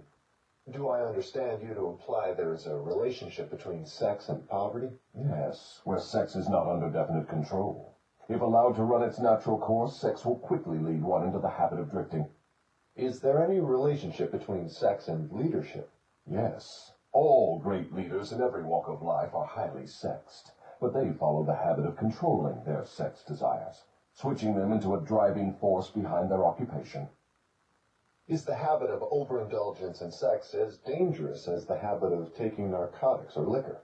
There is no difference between these habits. Both lead to hypnotic control through the habit of drifting. Why does the world look upon sex as something vulgar? Because of the vulgar abuse people have made of this emotion. It is not sex that is vulgar. It is the individual who neglects or refuses to control and guide it. Do you mean by your statement that one should not indulge the desire for sex? No, I mean that sex, like all other forces available to man, should be understood, mastered, and made to serve man. The desire for sex expression is as natural as the desire for food. The desire can no more be killed than one can entirely stop a river from flowing. If the emotion of sex is shut off from the natural mode of expression, it will break out in some other, less desirable form, just as a river will, if dammed, break through and flow around the dam. The person who has self-discipline understands the emotion of sex, respects it, and learns to control and transmute it into constructive activities. Just what damage is there in overindulgence of sex? The greatest damage is that it depletes the source of man's greatest driving force and wastes, without adequate compensation, man's creative energy. It dissipates energy needed by nature to maintain physical health. Sex is nature's most useful therapeutic force. It depletes the magnetic energy which is the source of an attractive, pleasing personality. It removes the sparkle from one's eyes and sets up discord in the tone of one's voice. It destroys enthusiasm, subdues ambition, and leads inevitably to the habit of drifting on all subjects. I would like for you to answer my question in another way, by telling me what beneficial ends the emotion of sex may be made to attain if mastered and transmuted. Controlled sex supplies the magnetic force that attracts people to one another. It is the most important factor of a pleasing personality. It gives quality to the tone of voice, and enables one to convey through the voice any feeling desired. It serves, as nothing else can serve, to give motive power to one's desires. It keeps the nervous system charged with the energy needed to carry on the work of maintaining the body. It sharpens the imagination and enables one to create useful ideas. It gives quickness and definiteness to one's physical and mental movements. It gives one persistence and perseverance in the pursuit of one's major purpose in life. It is a great antidote for all fear. It gives one immunity against discouragement. It helps to master laziness and procrastination. It gives one physical and mental endurance while undergoing any form of opposition or defeat. It gives one the fighting qualities necessary under all circumstances for self-defense. In brief, it makes winners and not quitters. Are those all the advantages you claim for controlled sex energy? No, they are only some of the more important benefits it provides. Perhaps some will believe the greatest of all the virtues of sex is that it is nature's method of perpetuation of all living things. This alone should remove all thought that sex is vulgar. I gather from what you say that the emotion of sex is a virtue, not a fault. It is a virtue when controlled and directed to the attainment of desirable ends. It is a fault when neglected and permitted to lead to acts of lust. Why aren't these truths taught to children by their parents in the public schools? The neglect is due to ignorance of the real nature of sex. It is just as necessary in maintaining health for one to understand and properly use the emotion of sex as it is to keep the body's sewer system clean. Both subjects should be taught in all public schools and all homes where there are children. Wouldn't the majority of parents need instruction on the proper function and use of sex before they could intelligently teach their children? Yes, and so would the public school teachers. What relative position of importance would you give to the need for accurate knowledge on the subject of sex? It is next to the top of the list. There is but one thing of greater importance to human beings. That is accurate thought. Do I understand you to say that knowledge of the true functions of sex and ability to think accurately are the two things of greatest importance to mankind? That is what I intend you to understand. Accurate thinking comes first, because it is the solution to all man's problems, the answer to all his prayers, the source of opulence and all material possessions. Accurate thinking is aided by properly controlled and directed sex emotion, because sex emotion is the same energy as that with which one thinks. It begins with those who desire self-determination sufficiently to be willing to pay its price. No one can be entirely free, spiritually, mentally, physically, and economically, without learning the art of accurate thinking. No one can learn to think accurately without including, as a part of the needed knowledge, information on the control of sex emotion through transmutation. It will be a great surprise to many people to learn there is so close a relationship between thinking and sex emotion. Tell us now about the third appetite, and let's see what it has to do with self-discipline. The habit of expressing loosely organized opinions is one of the most destructive of habits. Its destructiveness consists in its tendency to influence people to guess instead of searching for the facts when they form opinions, create ideas, or organize plans. The habit develops a grasshopper mind, one that jumps from one thing to another but never completes anything. And of course, carelessness in the expression of opinions leads to the habit of drifting. From there, it is only a step or two until one is bound by the law of hypnotic rhythm, which automatically prohibits accurate thinking. What other disadvantages are there in free expression of opinions? The person who talks too much informs the world of his aims and plans, and gives to others the opportunity to profit by his ideas. Wise men keep their plans to themselves, and refrain from expressing uninvited opinions. This prevents others from appropriating their ideas, and makes it difficult for others to interfere with their plans. Why do so many people indulge in the habit of expressing uninvited opinions? The habit is one way of expressing egotism and vanity. The desire for self-expression is inborn in people. The motive back of the habit is to attract the attention of others and to impress them favorably. Actually, it has just the opposite effect. When the self-invited speaker attracts attention, it usually is unfavorable. Yes. What other disadvantages has the habit? The person who insists on talking seldom has an opportunity to learn by listening to others. But isn't it true that a magnetic speaker often puts himself in the way of opportunity to benefit himself by attracting the attention of others through his powers of oratory? Yes, a magnetic orator does have an asset of tremendous value in his ability to impress people by his speech. But he cannot make the best use of this asset if he forces his speech on others without their invitation. No single quality adds more to one's personality than the ability to speak with emotional feeling, force, and conviction. But the speaker must not impose his speech upon others without being invited to do so.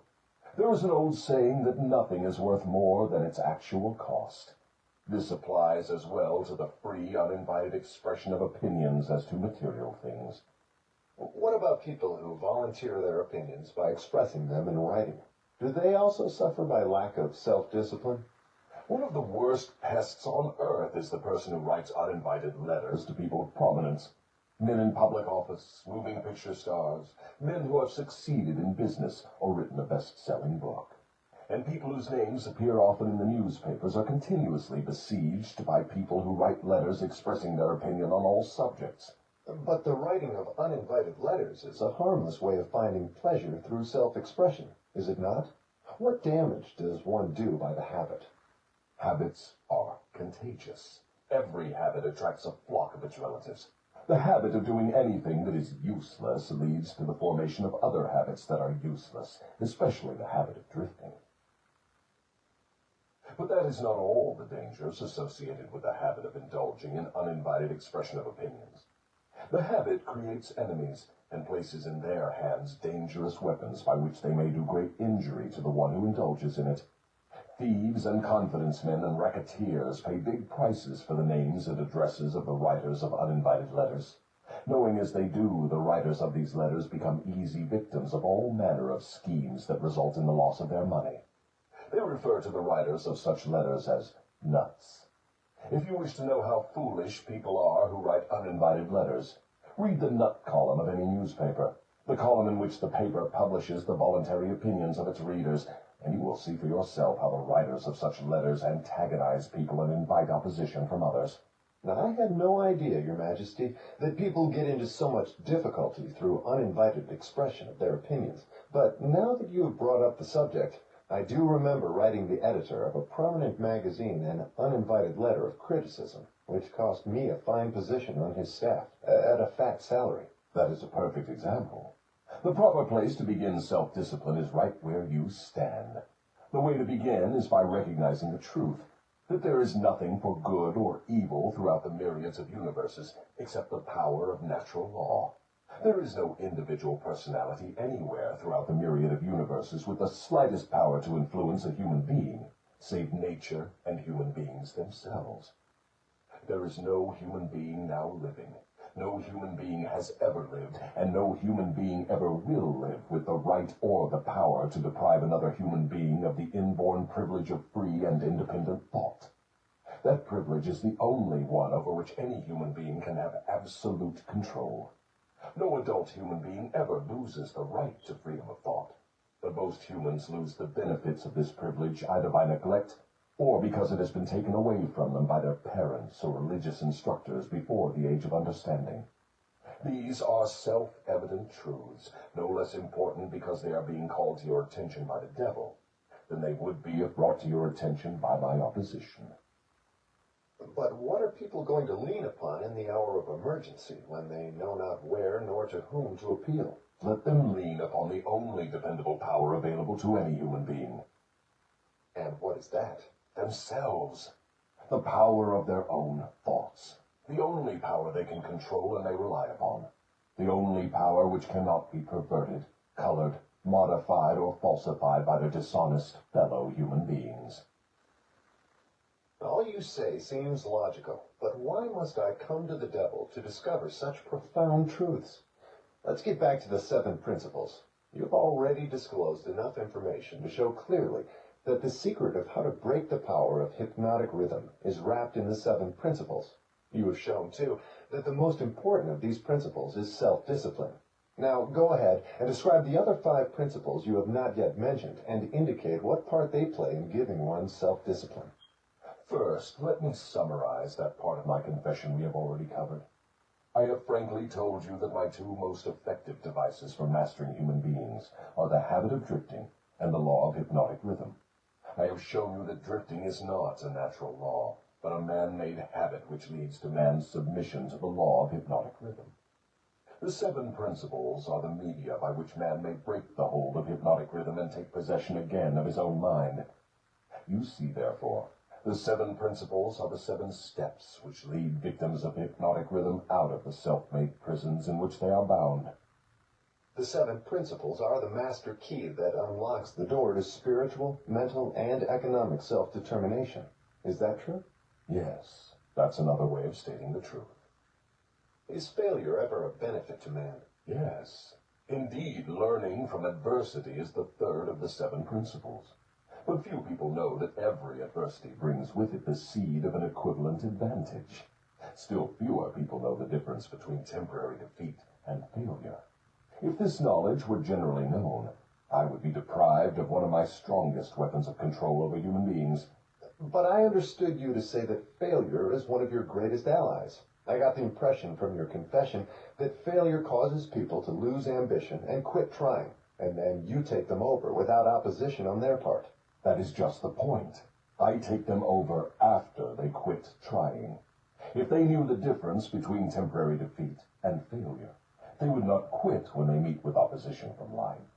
If they knew that every form of defeat and all failures bring with them the seed of unborn opportunity, they would keep on fighting and win. Success usually is but one short step beyond the point where one quits fighting. Is that all one might learn from adversity, defeat, and failure? No, that is the least of what one might learn. I hate to tell you this, but failure often serves as a blessing in disguise because it breaks the grip of hypnotic rhythm and frees the mind for a fresh start. Now we are getting somewhere. So, you have confessed at long last that even nature's law of hypnotic rhythm can be, and often is, annulled by nature herself. Is that correct? No, that is not stating the matter accurately. Nature never reverses any of her natural laws. Nature does not take away a human being's freedom of thought through hypnotic rhythm. The individual gives up his freedom by abuse of this law.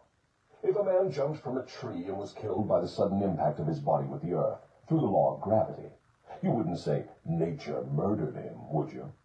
You would say the man neglected to relate himself properly to the law of gravity. I'm beginning to see. The law of hypnotic rhythm is capable of both negative and positive application.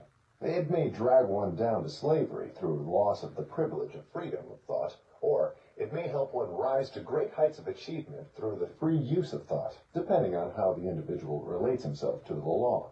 Is that correct? Now you have it right. But what about failure? One does not fail intentionally with purpose of forethought. No one encourages temporary defeat. These are circumstances over which the individual often has no control whatsoever. How, then, can it be said that nature does not take away one's freedom of thought when failure destroys ambition, willpower, and the self-confidence essential to make a fresh start? Failure is a man-made circumstance. It is never real until it has been accepted by man as permanent. Stating it another way, failure is a state of mind. Therefore, it is something an individual can control until he neglects to exercise this privilege. Nature does not force people to fail, but nature does impose her law of hypnotic rhythm upon all minds, and through this law gives permanency to the thoughts which dominate those minds. In other words, failure thoughts are taken over by the law of hypnotic rhythm and made permanent if the individual accepts any circumstances as being permanent failure. That same law just as readily takes over and makes permanent thoughts of success. What part, then, does failure play in helping an individual break the grip of hypnotic rhythm after that law has been fastened upon his mind? Failure brings a climax in which one has the privilege of clearing his mind of fear and making a new start in another direction. Failure proves conclusively that something is wrong with one's aims or the plans by which the object of these aims is sought. Failure is the dead end of the habit path one has been following, and when it is reached, it forces one to leave that path and take up another, thereby creating a new rhythm. But failure does more than this. It gives an individual an opportunity to test himself, wherein he may learn how much willpower he possesses. Failure also forces people to learn many truths they would never discover without it. Failure often leads an individual to an understanding of the power of self-discipline, without which no one could turn back after having once been the victim of hypnotic rhythm. Study the lives of all people who achieve outstanding success in any calling, and observe with profit that their success is usually in exact ratio to their experiences of defeat before succeeding. Is this all you have to say of the advantages of failure? No, I have barely begun. If you want the real significance of adversity, failure, defeat, and all other experiences which break up a human being's habits and force him to form new habits, watch nature at her work. Nature uses illness to break the physical rhythm of the body when the cells and organs become improperly related. She uses economic depressions to break the rhythm of mass thought when great numbers of people become improperly related, through business, social, and political activities. And she uses failure to break the rhythm of negative thought when an individual becomes improperly related to himself in his own mind. Observe carefully, and you will see that everywhere in nature there is always at work a natural law, which gives eternal change to all matter, all energy, and to the power of thought. The only permanent thing in the universe is change. Eternal, inexorable change, through which every atom of matter and every unit of energy has the opportunity to properly relate itself to all other units of matter and energy. And every human being has the opportunity and the privilege of properly relating himself to all other human beings, no matter how many mistakes he makes, or how many times or in what ways he may be defeated. When mass failure overtakes a nation, such as the 1929 World Business Depression, The circumstance is in perfect harmony with nature's plan to break up man's habits and give out fresh opportunities. What you are saying intrigues me. Am I to understand that hypnotic rhythm has something to do with the way people relate themselves to one another? That abstract, elusive thing called character is nothing but a manifestation of the law of hypnotic rhythm. Therefore, when speaking of one's character, it would be proper to say his thought habits have been crystallized into a positive or a negative personality. Through hypnotic rhythm, one is good or bad because of the knitting together of his thoughts and deeds through hypnotic rhythm.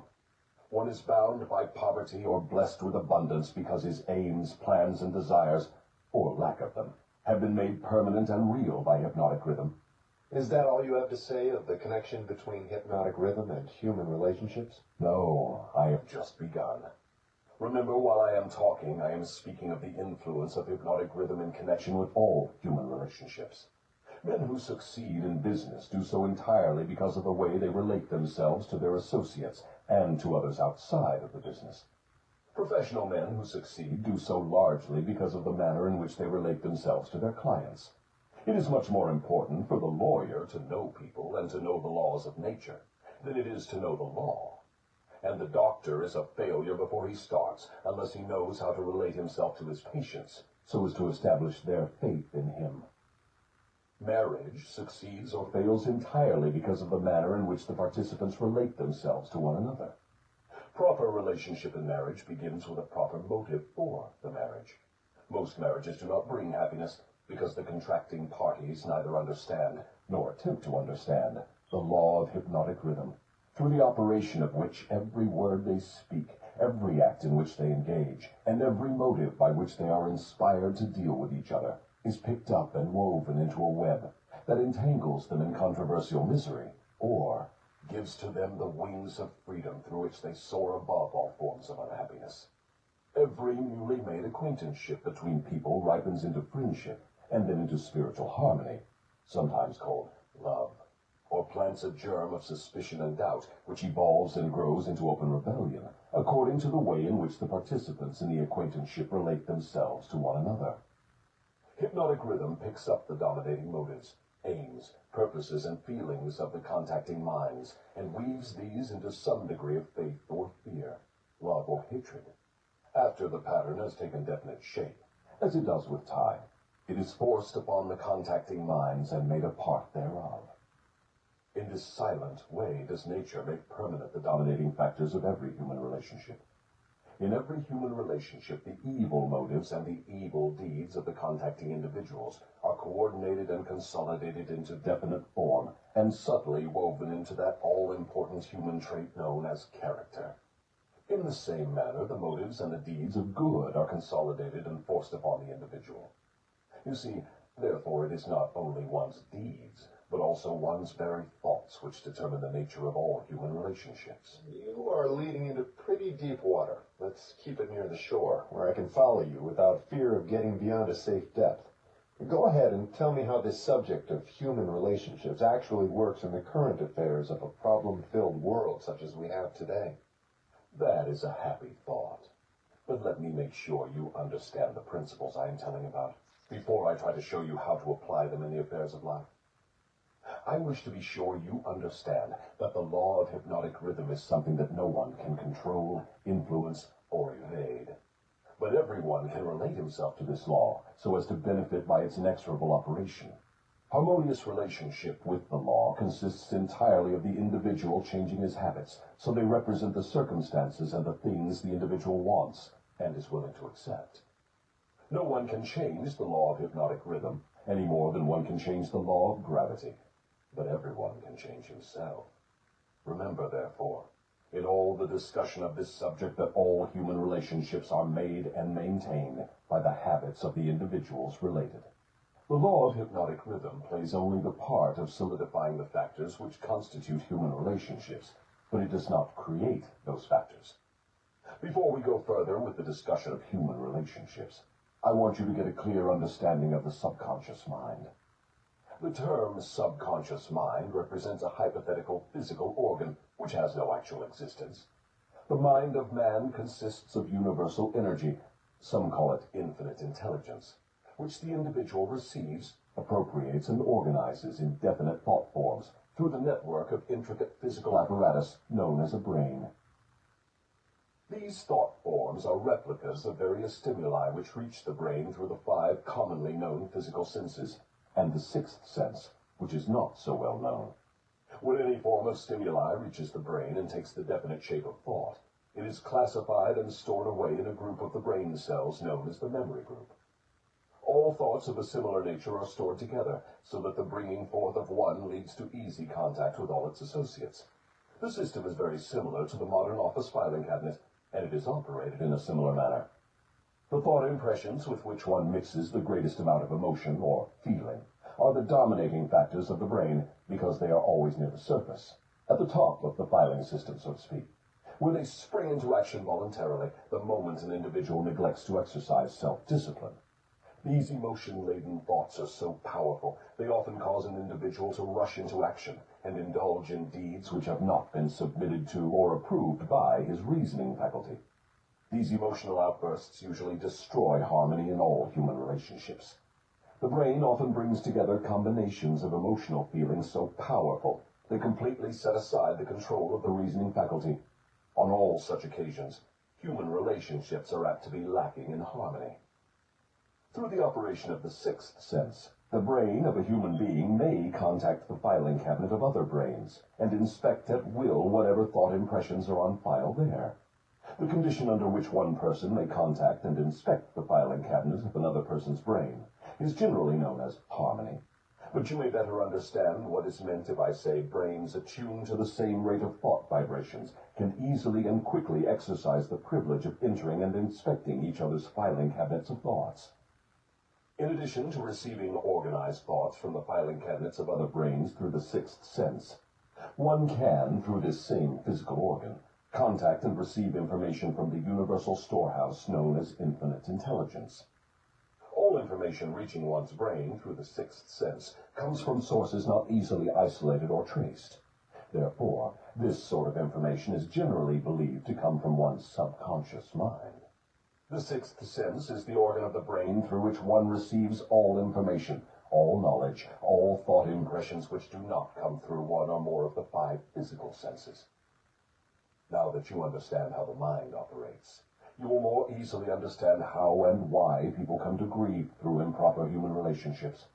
You will also understand how human relationship may be made to yield riches in their highest form, riches in material, mental, and spiritual estates. Moreover, you will understand there can never be happiness except through understanding and application of the right principles of human relationships. You will understand, too, that no individual is an entity unto himself, that completeness of mind can be attained only by harmony of purpose and deed between 2 or more minds. You will understand why every human being should, of his own choice, become his brother's keeper in fact, as well as in theory. What you say may be true, but I still insist that you have me beyond safe depths of thought. Let us get back nearer to the shore, where I can wade in familiar water. We shall go out into the deeper water after we learn to swim well. We started out to discuss the subject of how to profit by adversity, but it seems we have drifted somewhat afield from that subject. We have detoured, but we have not drifted. The devil never drifts. The detour was necessary in order that you might be prepared to understand the most important part of this entire interview. We are now ready to get back to the discussion of the subject of adversity. Inasmuch as most adversities grow out of improper relationships between people, it seems important to understand how people may become properly related. Naturally, the question arises as to what is a proper relationship between people. The answer is that the proper relationship is one that brings to all connected with it, or affected by it, some form of benefit. What then is an improper relationship? Any relationship between people which damages anyone, or brings any form of misery or unhappiness to any of the individuals. How can improper relationships be corrected? By change of mind of the person causing the improper relationship, or by changing the persons to the relationship. Some minds harmonize naturally, while others just as naturally clash. Successful human relationships, to endure as such, must be formed of minds that naturally harmonize. quite aside from the question of having common interests as a means of bringing them into harmony. When you speak of business leaders who succeed because they know how to pick men, you might more correctly say they succeed because they know how to associate minds which harmonize naturally. Knowing how to pick people successfully for any definite purpose in life is based upon ability to recognize the types of people whose minds naturally harmonize. Stay focused on adversity, if you will. If there are possible benefits to be found through adversity, name some of them. Adversity relieves people of vanity and egotism. It discourages selfishness by proving that no one can succeed without the cooperation of others. Adversity forces an individual to test his mental, physical, and spiritual strength. It thus brings him face to face with his weaknesses and gives him the opportunity to bridge them. Adversity forces one to seek ways and means to definite ends by meditation and introspective thought. This often leads to the discovery and use of the sixth sense, through which one may communicate with infinite intelligence. Adversity forces one to recognize the need for intelligence not available except from sources outside of one's own mind. Adversity breaks old habits of thought and gives one an opportunity to form new habits. Therefore, it may serve to break the hold of hypnotic rhythm and change its operation from negative to positive ends. What is the greatest benefit one may receive through adversity? The greatest benefit of adversity is that it may, and generally does, force one to change one's thought habits, thus breaking and redirecting the force of hypnotic rhythm. In other words, failure always is a blessing when it forces one to acquire knowledge or to build habits that lead to the achievement of one's major purpose in life. Is that correct? Yes, and something more. Failure is a blessing when it forces one to depend less upon material forces and more upon spiritual forces. Many human beings discover their other selves, the forces which operate through the power of thought, only after some catastrophe deprives them of the full and free use of their physical bodies. When a man can no longer use his hands and his feet, he usually begins to use his brain. Thus he puts himself in the way of discovering the power of his own mind. What benefits may be derived from the loss of material things? Money, for example. The loss of material things may teach many needed lessons. None greater, however, than the truth that man has control over nothing and has no assurance of the permanent use of anything except his own power of thought. I wonder if this is not the greatest benefit available through adversity. No. The greatest potential benefit of any circumstance which causes one to make a fresh start is that it provides an opportunity to break the grip of hypnotic rhythm and set up a new set of thought habits. New habits offer the only way out for people who fail. Most people who escape from the negative to the positive operation of the law of hypnotic rhythm do so only because of some form of adversity which forces them to change their thought habits. Isn't adversity apt to break one's self-reliance and cause one to give up hope? It has that effect on those whose willpower is weak through long-established habits of drifting. It has the opposite effect on those who have not been weakened through drifting. The non-drifter meets with temporary defeat and failure, but his reaction to all forms of adversity is positive. He fights instead of giving up, and usually wins. Life gives no one immunity against adversity, but life gives to everyone the power of positive thought, which is sufficient to master all circumstances of adversity and convert them into benefits. The individual is left with the privilege of using or neglecting to use his prerogative right to think his way through all adversities. Every individual is forced either to use his thought power for the attainment of definite positive ends, or by neglect or design, use this power for the attainment of negative ends. There can be no compromise, no refusal to use the mind. The law of hypnotic rhythm forces every individual to give some degree of use, either negative or positive, to his mind. But it does not influence the individual as to which use he will make of his mind. Am I to understand from what you say that every adversity is a blessing? No, I did not say that. I said there is the seed of an equivalent advantage in every adversity. I did not say there was the full-blown flower of advantage, just the seed. Usually the seed consists of some form of knowledge, some idea or plan, or some opportunity which would not have been available except through the change of thought habits forced by the adversity. Are those all the benefits available to human beings through failure? No.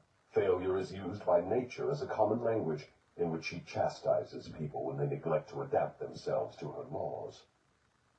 For example, the World War was man-made and destructive. Nature planted in the circumstances of the war the seed of an equivalent reprimand in the form of a world depression. The depression was inevitable and inescapable. It followed the war as naturally as day follows night, and by the operation of the selfsame law, the law of hypnotic rhythm.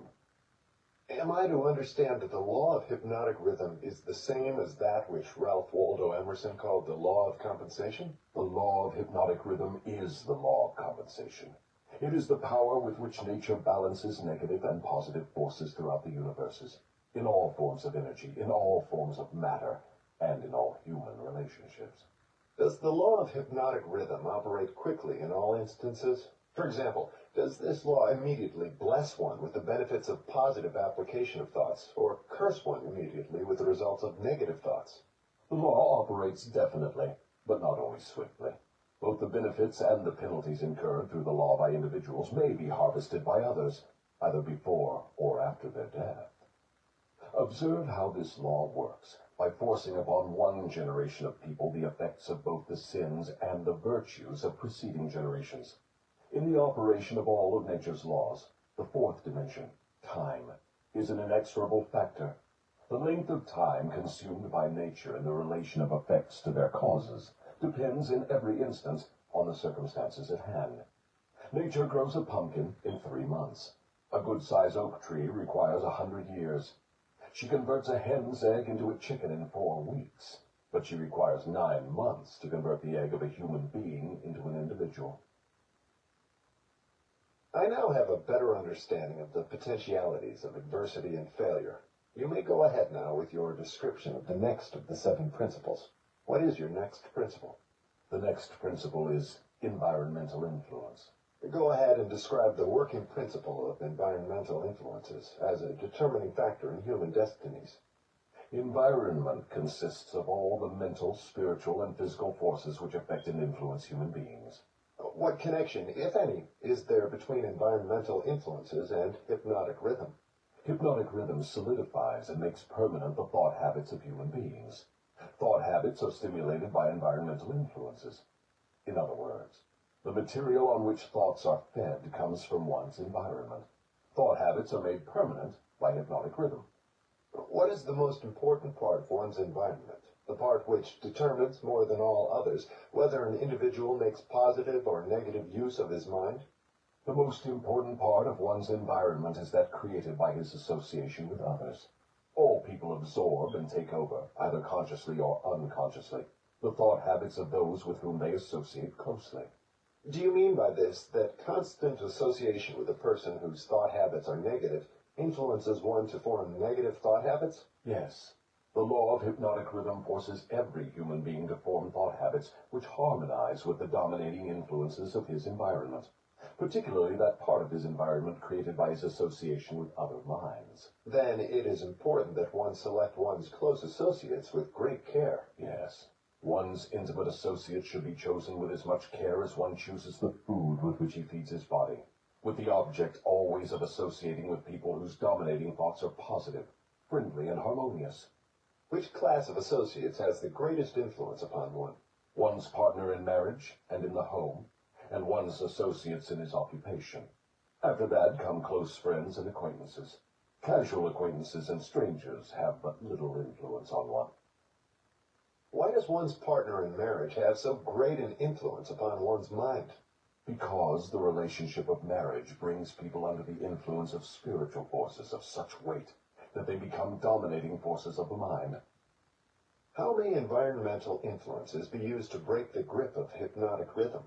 All influences which establish thought habits are given permanency through the law of hypnotic rhythm.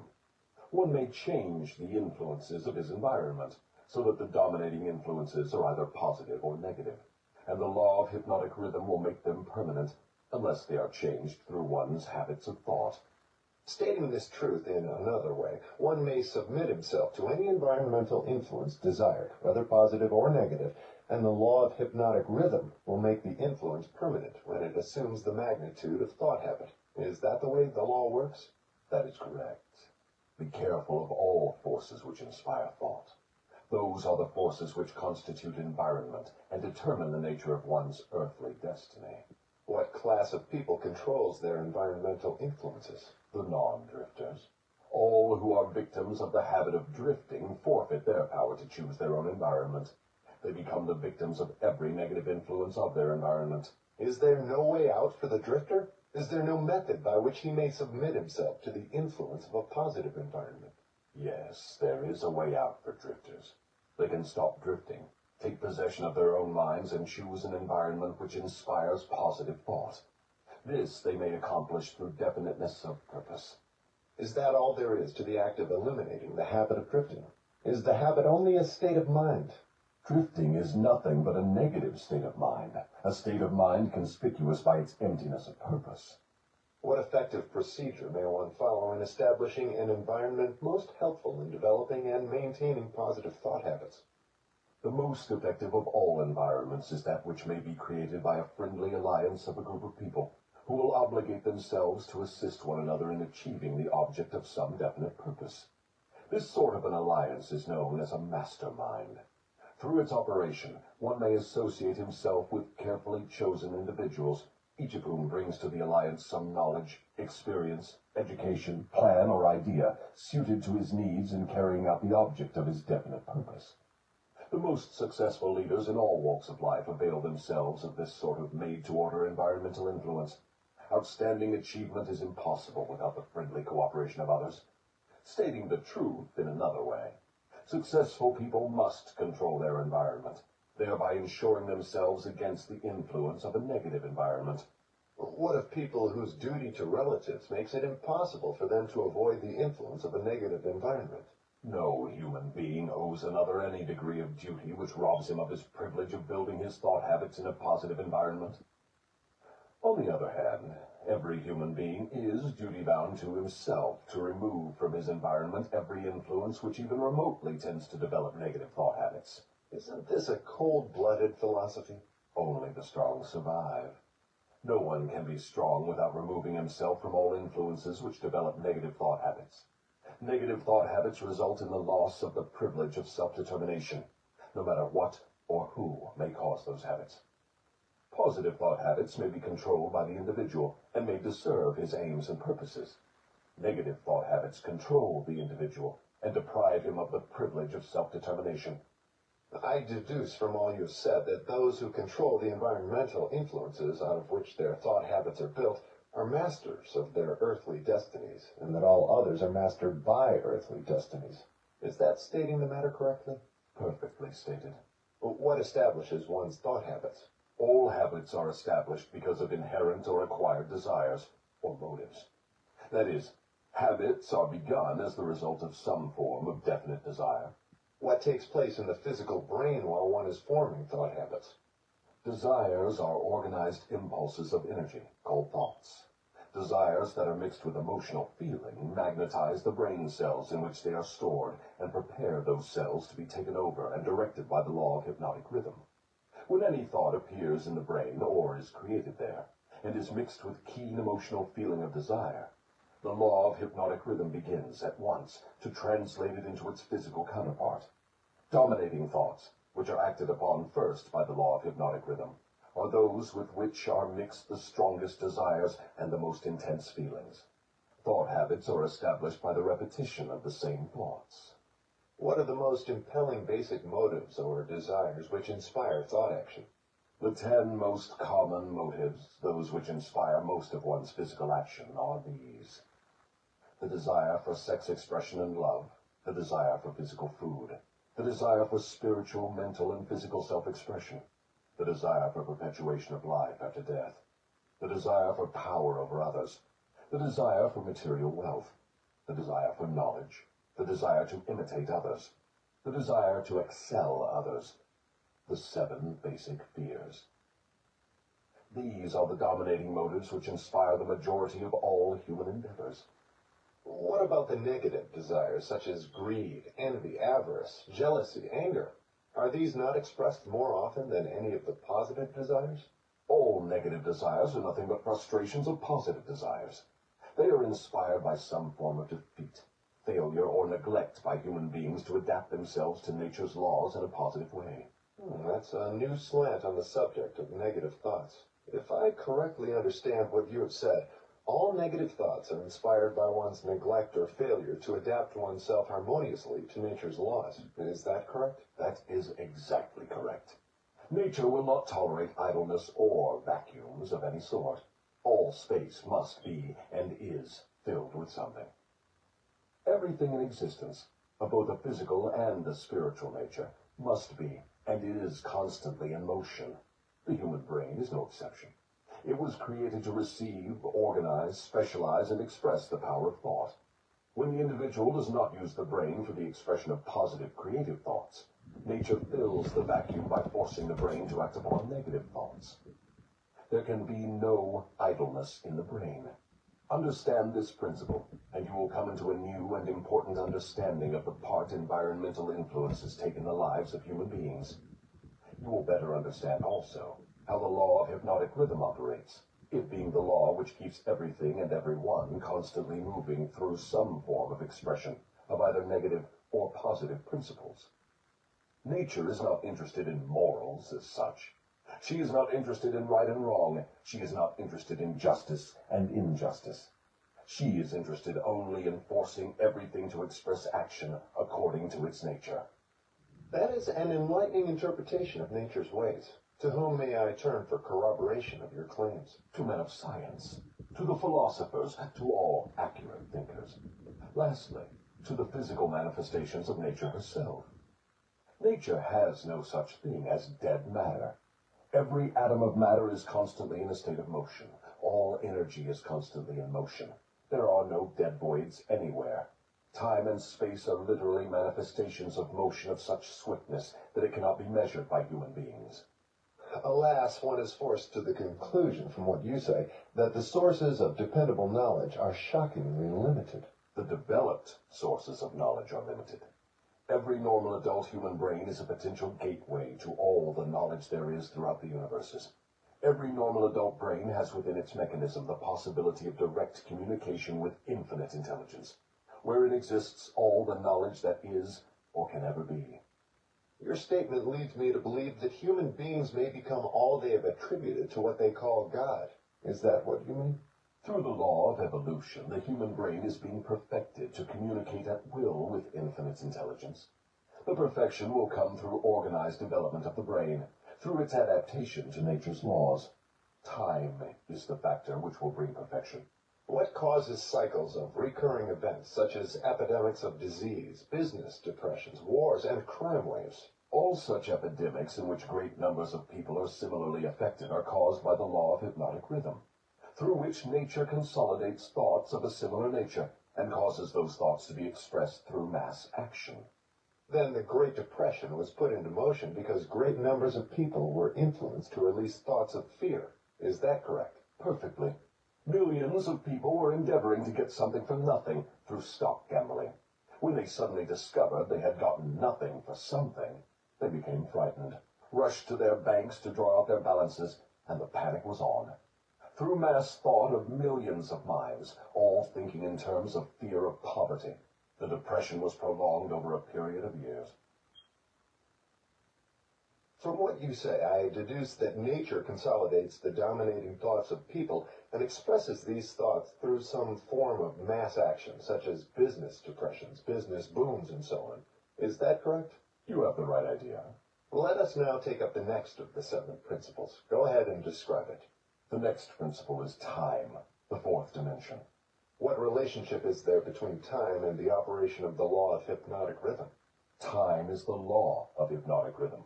The lapse of time required to give permanency to thought habits depends upon the object and the nature of the thoughts. But I understood you to say that the only enduring thing in nature is change. If that is true, then time is constantly changing, rearranging, and recombining all things, including one's thought habits. How then could the law of hypnotic rhythm give permanency to one's thought habits? Time divides all thought habits into 2 classes, negative thoughts and positive thoughts. One's individual thoughts are, of course, constantly changing and being recombined to suit the individual's desires. But thoughts do not change from negative to positive, or vice versa. except through voluntary effort on the part of the individual. Time penalizes the individual for all negative thoughts and rewards him for all positive thoughts, according to the nature and purpose of the thoughts. If one's dominating thoughts are negative, time penalizes the individual by building in his mind the habit of negative thinking, and then proceeds to solidify this habit into permanency every second of its existence. Positive thoughts are likewise woven by time into permanent habits. The term permanency, of course, refers to the natural life of the individual. In the strict sense of the term, nothing is permanent.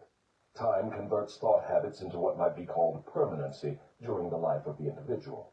Now I have a better understanding of how time works. What other characteristics has time in connection with the earthly destiny of human beings? Time is nature's seasoning influence through which human experience may be ripened into wisdom. People are not born with wisdom, but they are born with the capacity to think, and they may, through the lapse of time, think their way into wisdom. Do youths ever possess wisdom? Only in very elementary matters. Wisdom comes only through the lapse of time. It cannot be inherited, and it cannot be imparted from one person to another except through the lapse of time. Does the lapse of time force an individual to acquire wisdom? No. Wisdom comes only to non-drifters who form positive thought habits as a dominating force in their lives. Drifters and those whose dominating thoughts are negative never acquire wisdom, except of a very elementary nature. From what you say, I infer that time is the friend of the person who trains his mind to follow positive thought habits, and the enemy of the person who drifts into negative thought habits. Is that correct? That is precisely true. All people can be classified as drifters and non-drifters. Drifters are always at the mercy of the non-drifters, and time makes this relationship permanent. Do you mean that if I drift along through life without definite aim or purpose, the non-drifter may become my master, and time only serves to give the non-drifter a stronger and more permanent grip upon me? That is stating the truth exactly. What is wisdom? Wisdom is the ability to relate yourself to nature's laws so as to make them serve you, and the ability to relate yourself to other people so as to gain their harmonious, willing cooperation in helping you to make life yield whatever you demand of it. Then accumulated knowledge is not wisdom. Great heavens, no. If knowledge were wisdom, the achievements of science would not have been converted into implements of destruction. What is needed to convert knowledge into wisdom? Time, plus the desire for wisdom. Wisdom is never thrust upon one. It is acquired, if at all, by positive thinking, through voluntary effort. Is it safe for all people to have knowledge? It is never safe for anyone to have extensive knowledge without wisdom. What is the age at which most people who acquire wisdom begin to acquire it? The majority of people who acquire wisdom do so after they have passed the age of 40. Prior to that time, the majority of people are too busy gathering knowledge and organizing it into plans to spend any effort seeking wisdom. What circumstance of life is most apt to lead one to acquire wisdom? Adversity and failure. These are nature's universal languages through which she imparts wisdom to those who are ready to receive it. Do adversity and failure always bring wisdom? No, only to those who are ready for wisdom and have voluntarily sought it. What determines one's readiness to receive wisdom? Time and the nature of one's thought habits. Is newly acquired knowledge the same as time-tested knowledge? No. Knowledge tested through the lapse of time always is superior to that which has been newly acquired. Time gives to knowledge definiteness in both quality and quantity, and dependability. One can never be sure of knowledge that has not been tested. What is dependable knowledge? It is knowledge which harmonizes with natural law, which means that it is based upon positive thought. Does time modify and alter the values of knowledge? Yes, time modifies and alters all values. That which is accurate knowledge today may become null and void tomorrow because of time's rearrangement of facts and values. Time modifies all human relationships for better or for worse, depending upon the policy through which people relate themselves to one another. In the realm of thought, there is a time when it is proper to sow the seeds of thought, and there is a proper time to reap the harvest of those thoughts, the same as there is a time to sow and a time to reap from the soil of the earth. Without the proper measurement of time between the sowing and the reaping, nature modifies or withholds the rewards of the sowing. Go ahead now and describe the last two of the 7 principles. The next principle is harmony. Throughout nature, one may find evidences that all natural law moves in an orderly manner, through the law of harmony. Through the operation of this law, nature forces everything within the range of a given environment to become harmoniously related. Understand this truth, and you will catch a new and a more intriguing vision of the power of environment. You will understand why association with negative minds is fatal to those seeking self-determination. Do you mean that nature voluntarily forces human beings to harmonize with the influences of their environment? Yes, that is true. The law of hypnotic rhythm forces upon every living thing the dominating influences of the environment in which it exists. If nature forces human beings to take on the nature of the environment in which they live, what means of escape are available to people who find themselves in an environment of poverty and failure, but desire to escape? They must change their environment or remain poverty-stricken. Nature permits no one to escape the influences of his environment. However, nature, in her abundance of wisdom, has given to every normal human being the privilege of establishing his own mental, spiritual, and physical environment. But once he establishes it, he must become a part of it. This is the inexorable working of the law of harmony. In a business association, for example, who establishes the dominating influence that determines the rhythm of the environment? The individual or individuals who think and act with definiteness of purpose. Is it as simple as that? Yes. Definiteness of purpose is the starting point from which an individual may establish his own environment. I do not seem to follow your reasoning. The entire world is torn with warfare and business depressions and other forms of strife which represent about everything except harmony. Nature does not seem to be forcing people to harmonize with one another. How do you explain this inconsistency? There is no inconsistency. The dominating influences of the world are, as you say, negative. Very well, nature is forcing human beings to harmonize with the dominating influences of the world environment. Manifestations of harmony may be either positive or negative. For example, a group of men in prison may, and they generally do, think and act in a negative manner. But nature sees to it that the dominating influence of the prison is impressed upon every individual in it. A group of poverty-stricken people in a tenement house may fight among themselves and apparently resist all forms of harmony. But nature forces each of them to become a part of the dominating influence of the house in which they live. Harmony, in the sense it is here used, means that nature relates everything throughout the universe as to every other thing of a similar nature. Negative influences are forced into association with one another, no matter where they may be. Positive influences are just as definitely forced into association with one another. I'm beginning to see why successful business leaders are so careful in the choice of their business associates. Men who succeed in any calling usually establish their own environment by surrounding themselves with people who think and act in terms of success. Is that the idea? That is the idea exactly.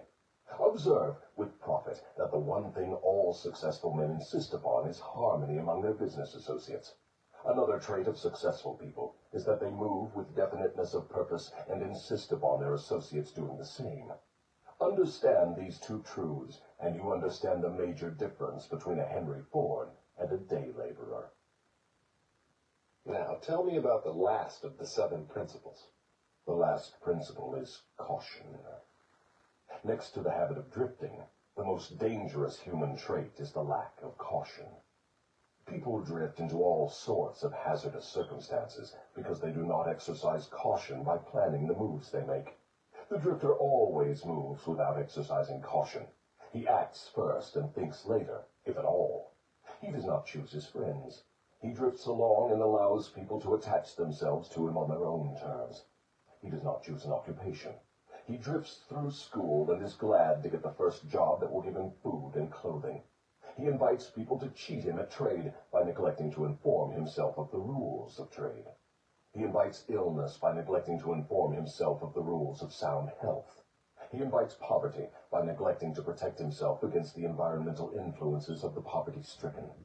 He invites failure at every step he takes by neglecting to exercise the caution to observe what causes people to fail. He invites fear in all its forms by his lack of caution in examining the causes of fear. He fails in marriage because he neglects to use caution in his choice of a mate, and he uses still less caution in his methods of relating himself to her after marriage. He loses his friends or converts them into enemies by his lack of caution in relating himself to them on the proper basis. Are all people lacking in caution? No, only those who have acquired the habit of drifting. The non-drifter always uses caution. He carefully thinks his plans through before he begins them. He makes allowances for the human frailties of his associates and plans ahead to bridge them. If he sends a messenger on an important mission, he sends someone else to make sure the messenger does not neglect his mission. Then he checks on both of them to be sure his wishes have been fulfilled. He takes nothing for granted, where caution provides a way to ensure his success. Isn't over-caution as detrimental as lack of caution? There is no such thing as over-caution. What you call over-caution is an expression of fear. Fear and caution are two entirely different things. Don't people mistake fear for over-caution? Yes, that does sometimes happen. But the majority of people create for themselves far more disastrous hazards by total lack of the habit of caution than by over-caution. In what way may caution be used most advantageously? In the selection of one's associates, and in one's method of relating oneself to associates. The reason for this is obvious. One's associates constitute the most important part of one's environment, and environmental influences determine whether one forms the habit of drifting, or becomes a non-drifter. The person who exercises due caution in the choice of associates never allows himself to be closely associated with any person who does not bring to him, through the association, some definite mental, spiritual, or economic benefit. Isn't that method of choosing associates selfish? It is sensible and leads to self-determination. It is the desire of every normal person to find material success and happiness. Nothing contributes more to one's success and happiness than carefully chosen associates. Caution in the selection of associates becomes, therefore, the duty of every person who wishes to become happy and successful. The drifter allows his closest associates to attach themselves to him on their own terms. The non-drifter carefully selects his associates and allows no one to become closely associated with him unless that person contributes some form of helpful influence or bestows some definite benefit. It never occurred to me that caution in the selection of friends had so definite a bearing on one's success or failure. Do all successful people exercise caution in the selection of all their associates, whether in business, social, or professional relationships? Without the exercise of caution in the choice of all associates, no one may be certain of success in any calling. On the other hand, lack of exercise of caution brings almost certain defeat in whatever one undertakes. Summary. 3 things connected with my interview with the devil interest me most. These 3 factors interest me because they have been the most important influences in my own life, a fact which any listener of my story can easily discern. The 3 important factors are the habit of drifting, the law of hypnotic rhythm through which all habits are made permanent, and the element of time. Here is a trio of forces which hold inviolate the destinies of all men. The 3 take on a new and more important meaning when they are grouped and studied as a combined force. It takes but little imagination and scarcely any understanding of natural laws for one to see that most of the difficulties in which people find themselves are of their own making. Moreover, difficulties seldom are the outgrowth of immediate circumstances. They are generally the climax of a series of circumstances which have been consolidated through the habit of drifting and with the aid of time. Samuel Insull did not lose his $4 billion industrial empire as the result of the Depression. He began losing it long before the Depression, when he became the victim of a group of women who flattered him into turning his talents from public utilities to grand opera. If ever a man in a high position in the financial world went down because of the power of drifting, hypnotic rhythm, and time, that man was Samuel Insull. I am writing from accurate knowledge of Mr. Insull and the cause of his troubles dating from the time that I served with him during the World War to the time of his ill-advised attempt to run away from himself. Henry Ford went through the same depression that swept Mr. Insull under, but Ford came out on top without a scratch. Do you want to know the reason? I'll tell you. Ford has the habit of not drifting on any subject. Time is Ford's friend, because he has formed the habit of using it in a positive, constructive manner, with the aid of thoughts of his own making, woven into plans of his own creation. Take any circumstance you wish, measure it with reference to its relationship to the habit of drifting, hypnotic rhythm, and time, and you may ascertain accurately the cause of all success and all failure. Franklin D. Roosevelt went into office with a bang during his first term. He had but one major purpose in mind, and that was very definite. It was to stop the stampede of fear and start people to thinking and talking in terms of business recovery instead of business depression. In carrying out that purpose, there was no drifting. The forces of the entire nation were consolidated and moved as one to help carry out the president's definite purpose. For the first time in the history of America, the newspapers of all political leanings, the churches of all denominations, the people of all races and colors, and the political organizations of all brands united themselves into one stupendous power for the sole purpose of helping the president restore faith and normal business relationships in the country. In a conference held between the president and a group of emergency advisors a few days after he went into office, I asked him what was his major problem. He replied, "It is not a question of majors and minors. We have but one problem, and that is to stop fear and supplant it with faith." Before the end of his first year in office, the president had stopped fear and supplanted it by faith, and the nation was slowly but surely on the way out of the jungle of depression. By the end of his first term, mark well the element of lapse of time, the president had so effectively consolidated the forces of American business and private life that he had an entire nation in back of him, ready, willing, and enthusiastically desirous of following his lead, no matter which way he went. These are facts well known to everyone who reads newspapers or listens to the radio.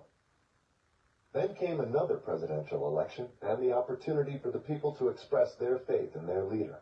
They expressed it in a landslide without precedent in American politics, and the president went into office a second time with an almost unanimous electorate vote, with only 2 states meekly dissenting. Now observe how the wheel of life began to reverse itself and turn back in the other direction. The president changed his policy from definiteness of purpose to indefiniteness and drifting. His change of policy split the powerful labor group and turned more than half of it against him. It split the almost solid following he held in both houses of Congress, and more important than all this, it split the American people into pro and anti-groups, with the result that about all the president had left of his original political assets was his $1 million smile and his ready handshake. Obviously not enough to enable him to regain the power he once wielded in American life. Here, then, we have an excellent example of a man who skyrocketed to great power through definiteness of purpose and belly flop to the starting point by his habit of drifting. In both his rise and his fall can be seen clearly the operation of the principles of drifting and non-drifting reaching a climax through the power of hypnotic rhythm and time. All my life, the devil had a dramatic story to tell of his dealings with me. He saw me drift in and out of scores of business opportunities for which many would have given a king's ransom. He saw me drifting in my policy of relating myself to others, particularly in my lack of caution in business dealings. The circumstance which saved me from fatal control of the law of hypnotic rhythm was the definiteness of purpose with which, at long last, I dedicated my entire life to the organization of a philosophy of individual achievement. I drifted at one time or another on all my minor whims and endeavors, but my drifting was offset by my major purpose, which was sufficient to restore my courage and start me once more in the quest of knowledge every time I was defeated in connection with my minor aims. I learned something of the hazardous nature of the habit of drifting while engaged in analyzing more than 25,000 people in connection with the organization of the law of success. These analyses showed that only 2 out of every 100 have a definite major aim in life. The other 98 were caught by the habit of drifting. It seems more than a coincidence that my analyses clearly corroborated the devil's claim that he controls 98 out of every 100 people because of their habit of drifting. Looking back over my own career, I can see clearly that I could have avoided the majority of the temporary defeats with which I met if I had been definitely following a plan for the attainment of my major purpose in life. From my experience in having analyzed the problems of more than 5,000 families, I know, definitely, that the majority of married people who get out of harmony with each other do so because of the accumulation of a great number of little circumstances in their married relationship, which could have been cleared up and disposed of as they arose if there had been a definite policy to do so. They do not live their married life with definiteness of purpose. So the story has gone, all back down the ages. The man with the most definite plan and purpose and the most power rides on to victory. The others scurry for cover and get crushed under the heels of those who are more determined. The answer is not hard to find. There is no use looking toward high heaven for it. For my part, I would prefer to seek the answer from the devil, for he would tell me quickly enough that victory goes to the people who know what they want and are determined to have it. They have mastered the habit of drifting. They have definite policies, definite plans, and definite objectives. Their opposition, which may outnumber them very greatly, has no chance against them because the opposition has no plan, no purpose, no policy except that of drifting along, hoping that something may turn up to help them. In those 3 brief sentences, you have the sum and the substance of the difference between success and failure, power and lack of it. We come now near to the end of our visit through this book. If we were to try to state in one brief sentence the most important part of that which I have tried to convey through the book, it would be something like this. One's dominating desires can be crystallized into their physical equivalents through definiteness of purpose backed by definiteness of plans, with the aid of nature's law of hypnotic rhythm and time. There you have the positive phase of the philosophy of individual achievement I've tried to describe through this book, brought down to an irreducible minimum of brevity and simplicity. If you expand the philosophy for the purpose of adapting it to the circumstances of life, you find that it is as broad as life itself, that it covers all human relationships, all human thoughts, aims, and desires.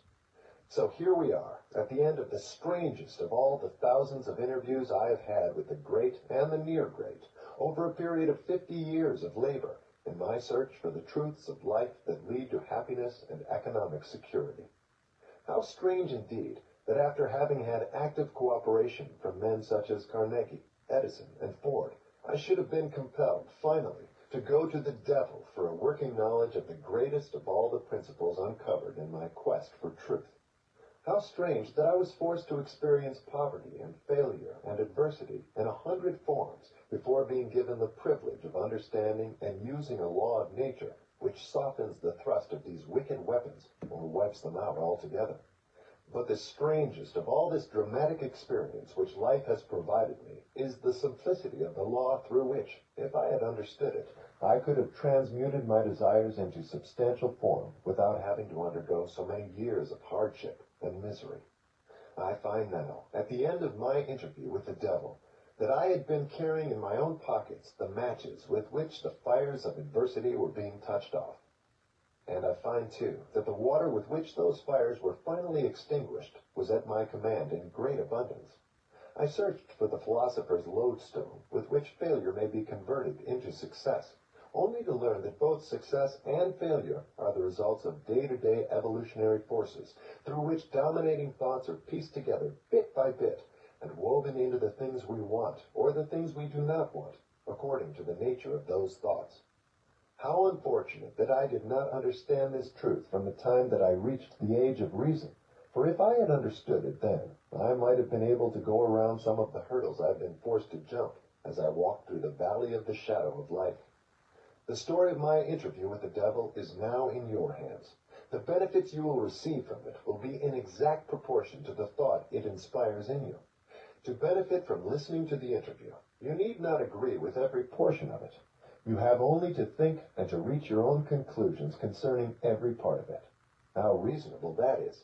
You are the judge and the jury and the attorney for both the prosecution and the defense. If you do not win your case, the loss and the cause thereof will be yours. Money flows easily to me, and my financial freedom is only one step away. Abundance is flowing to me,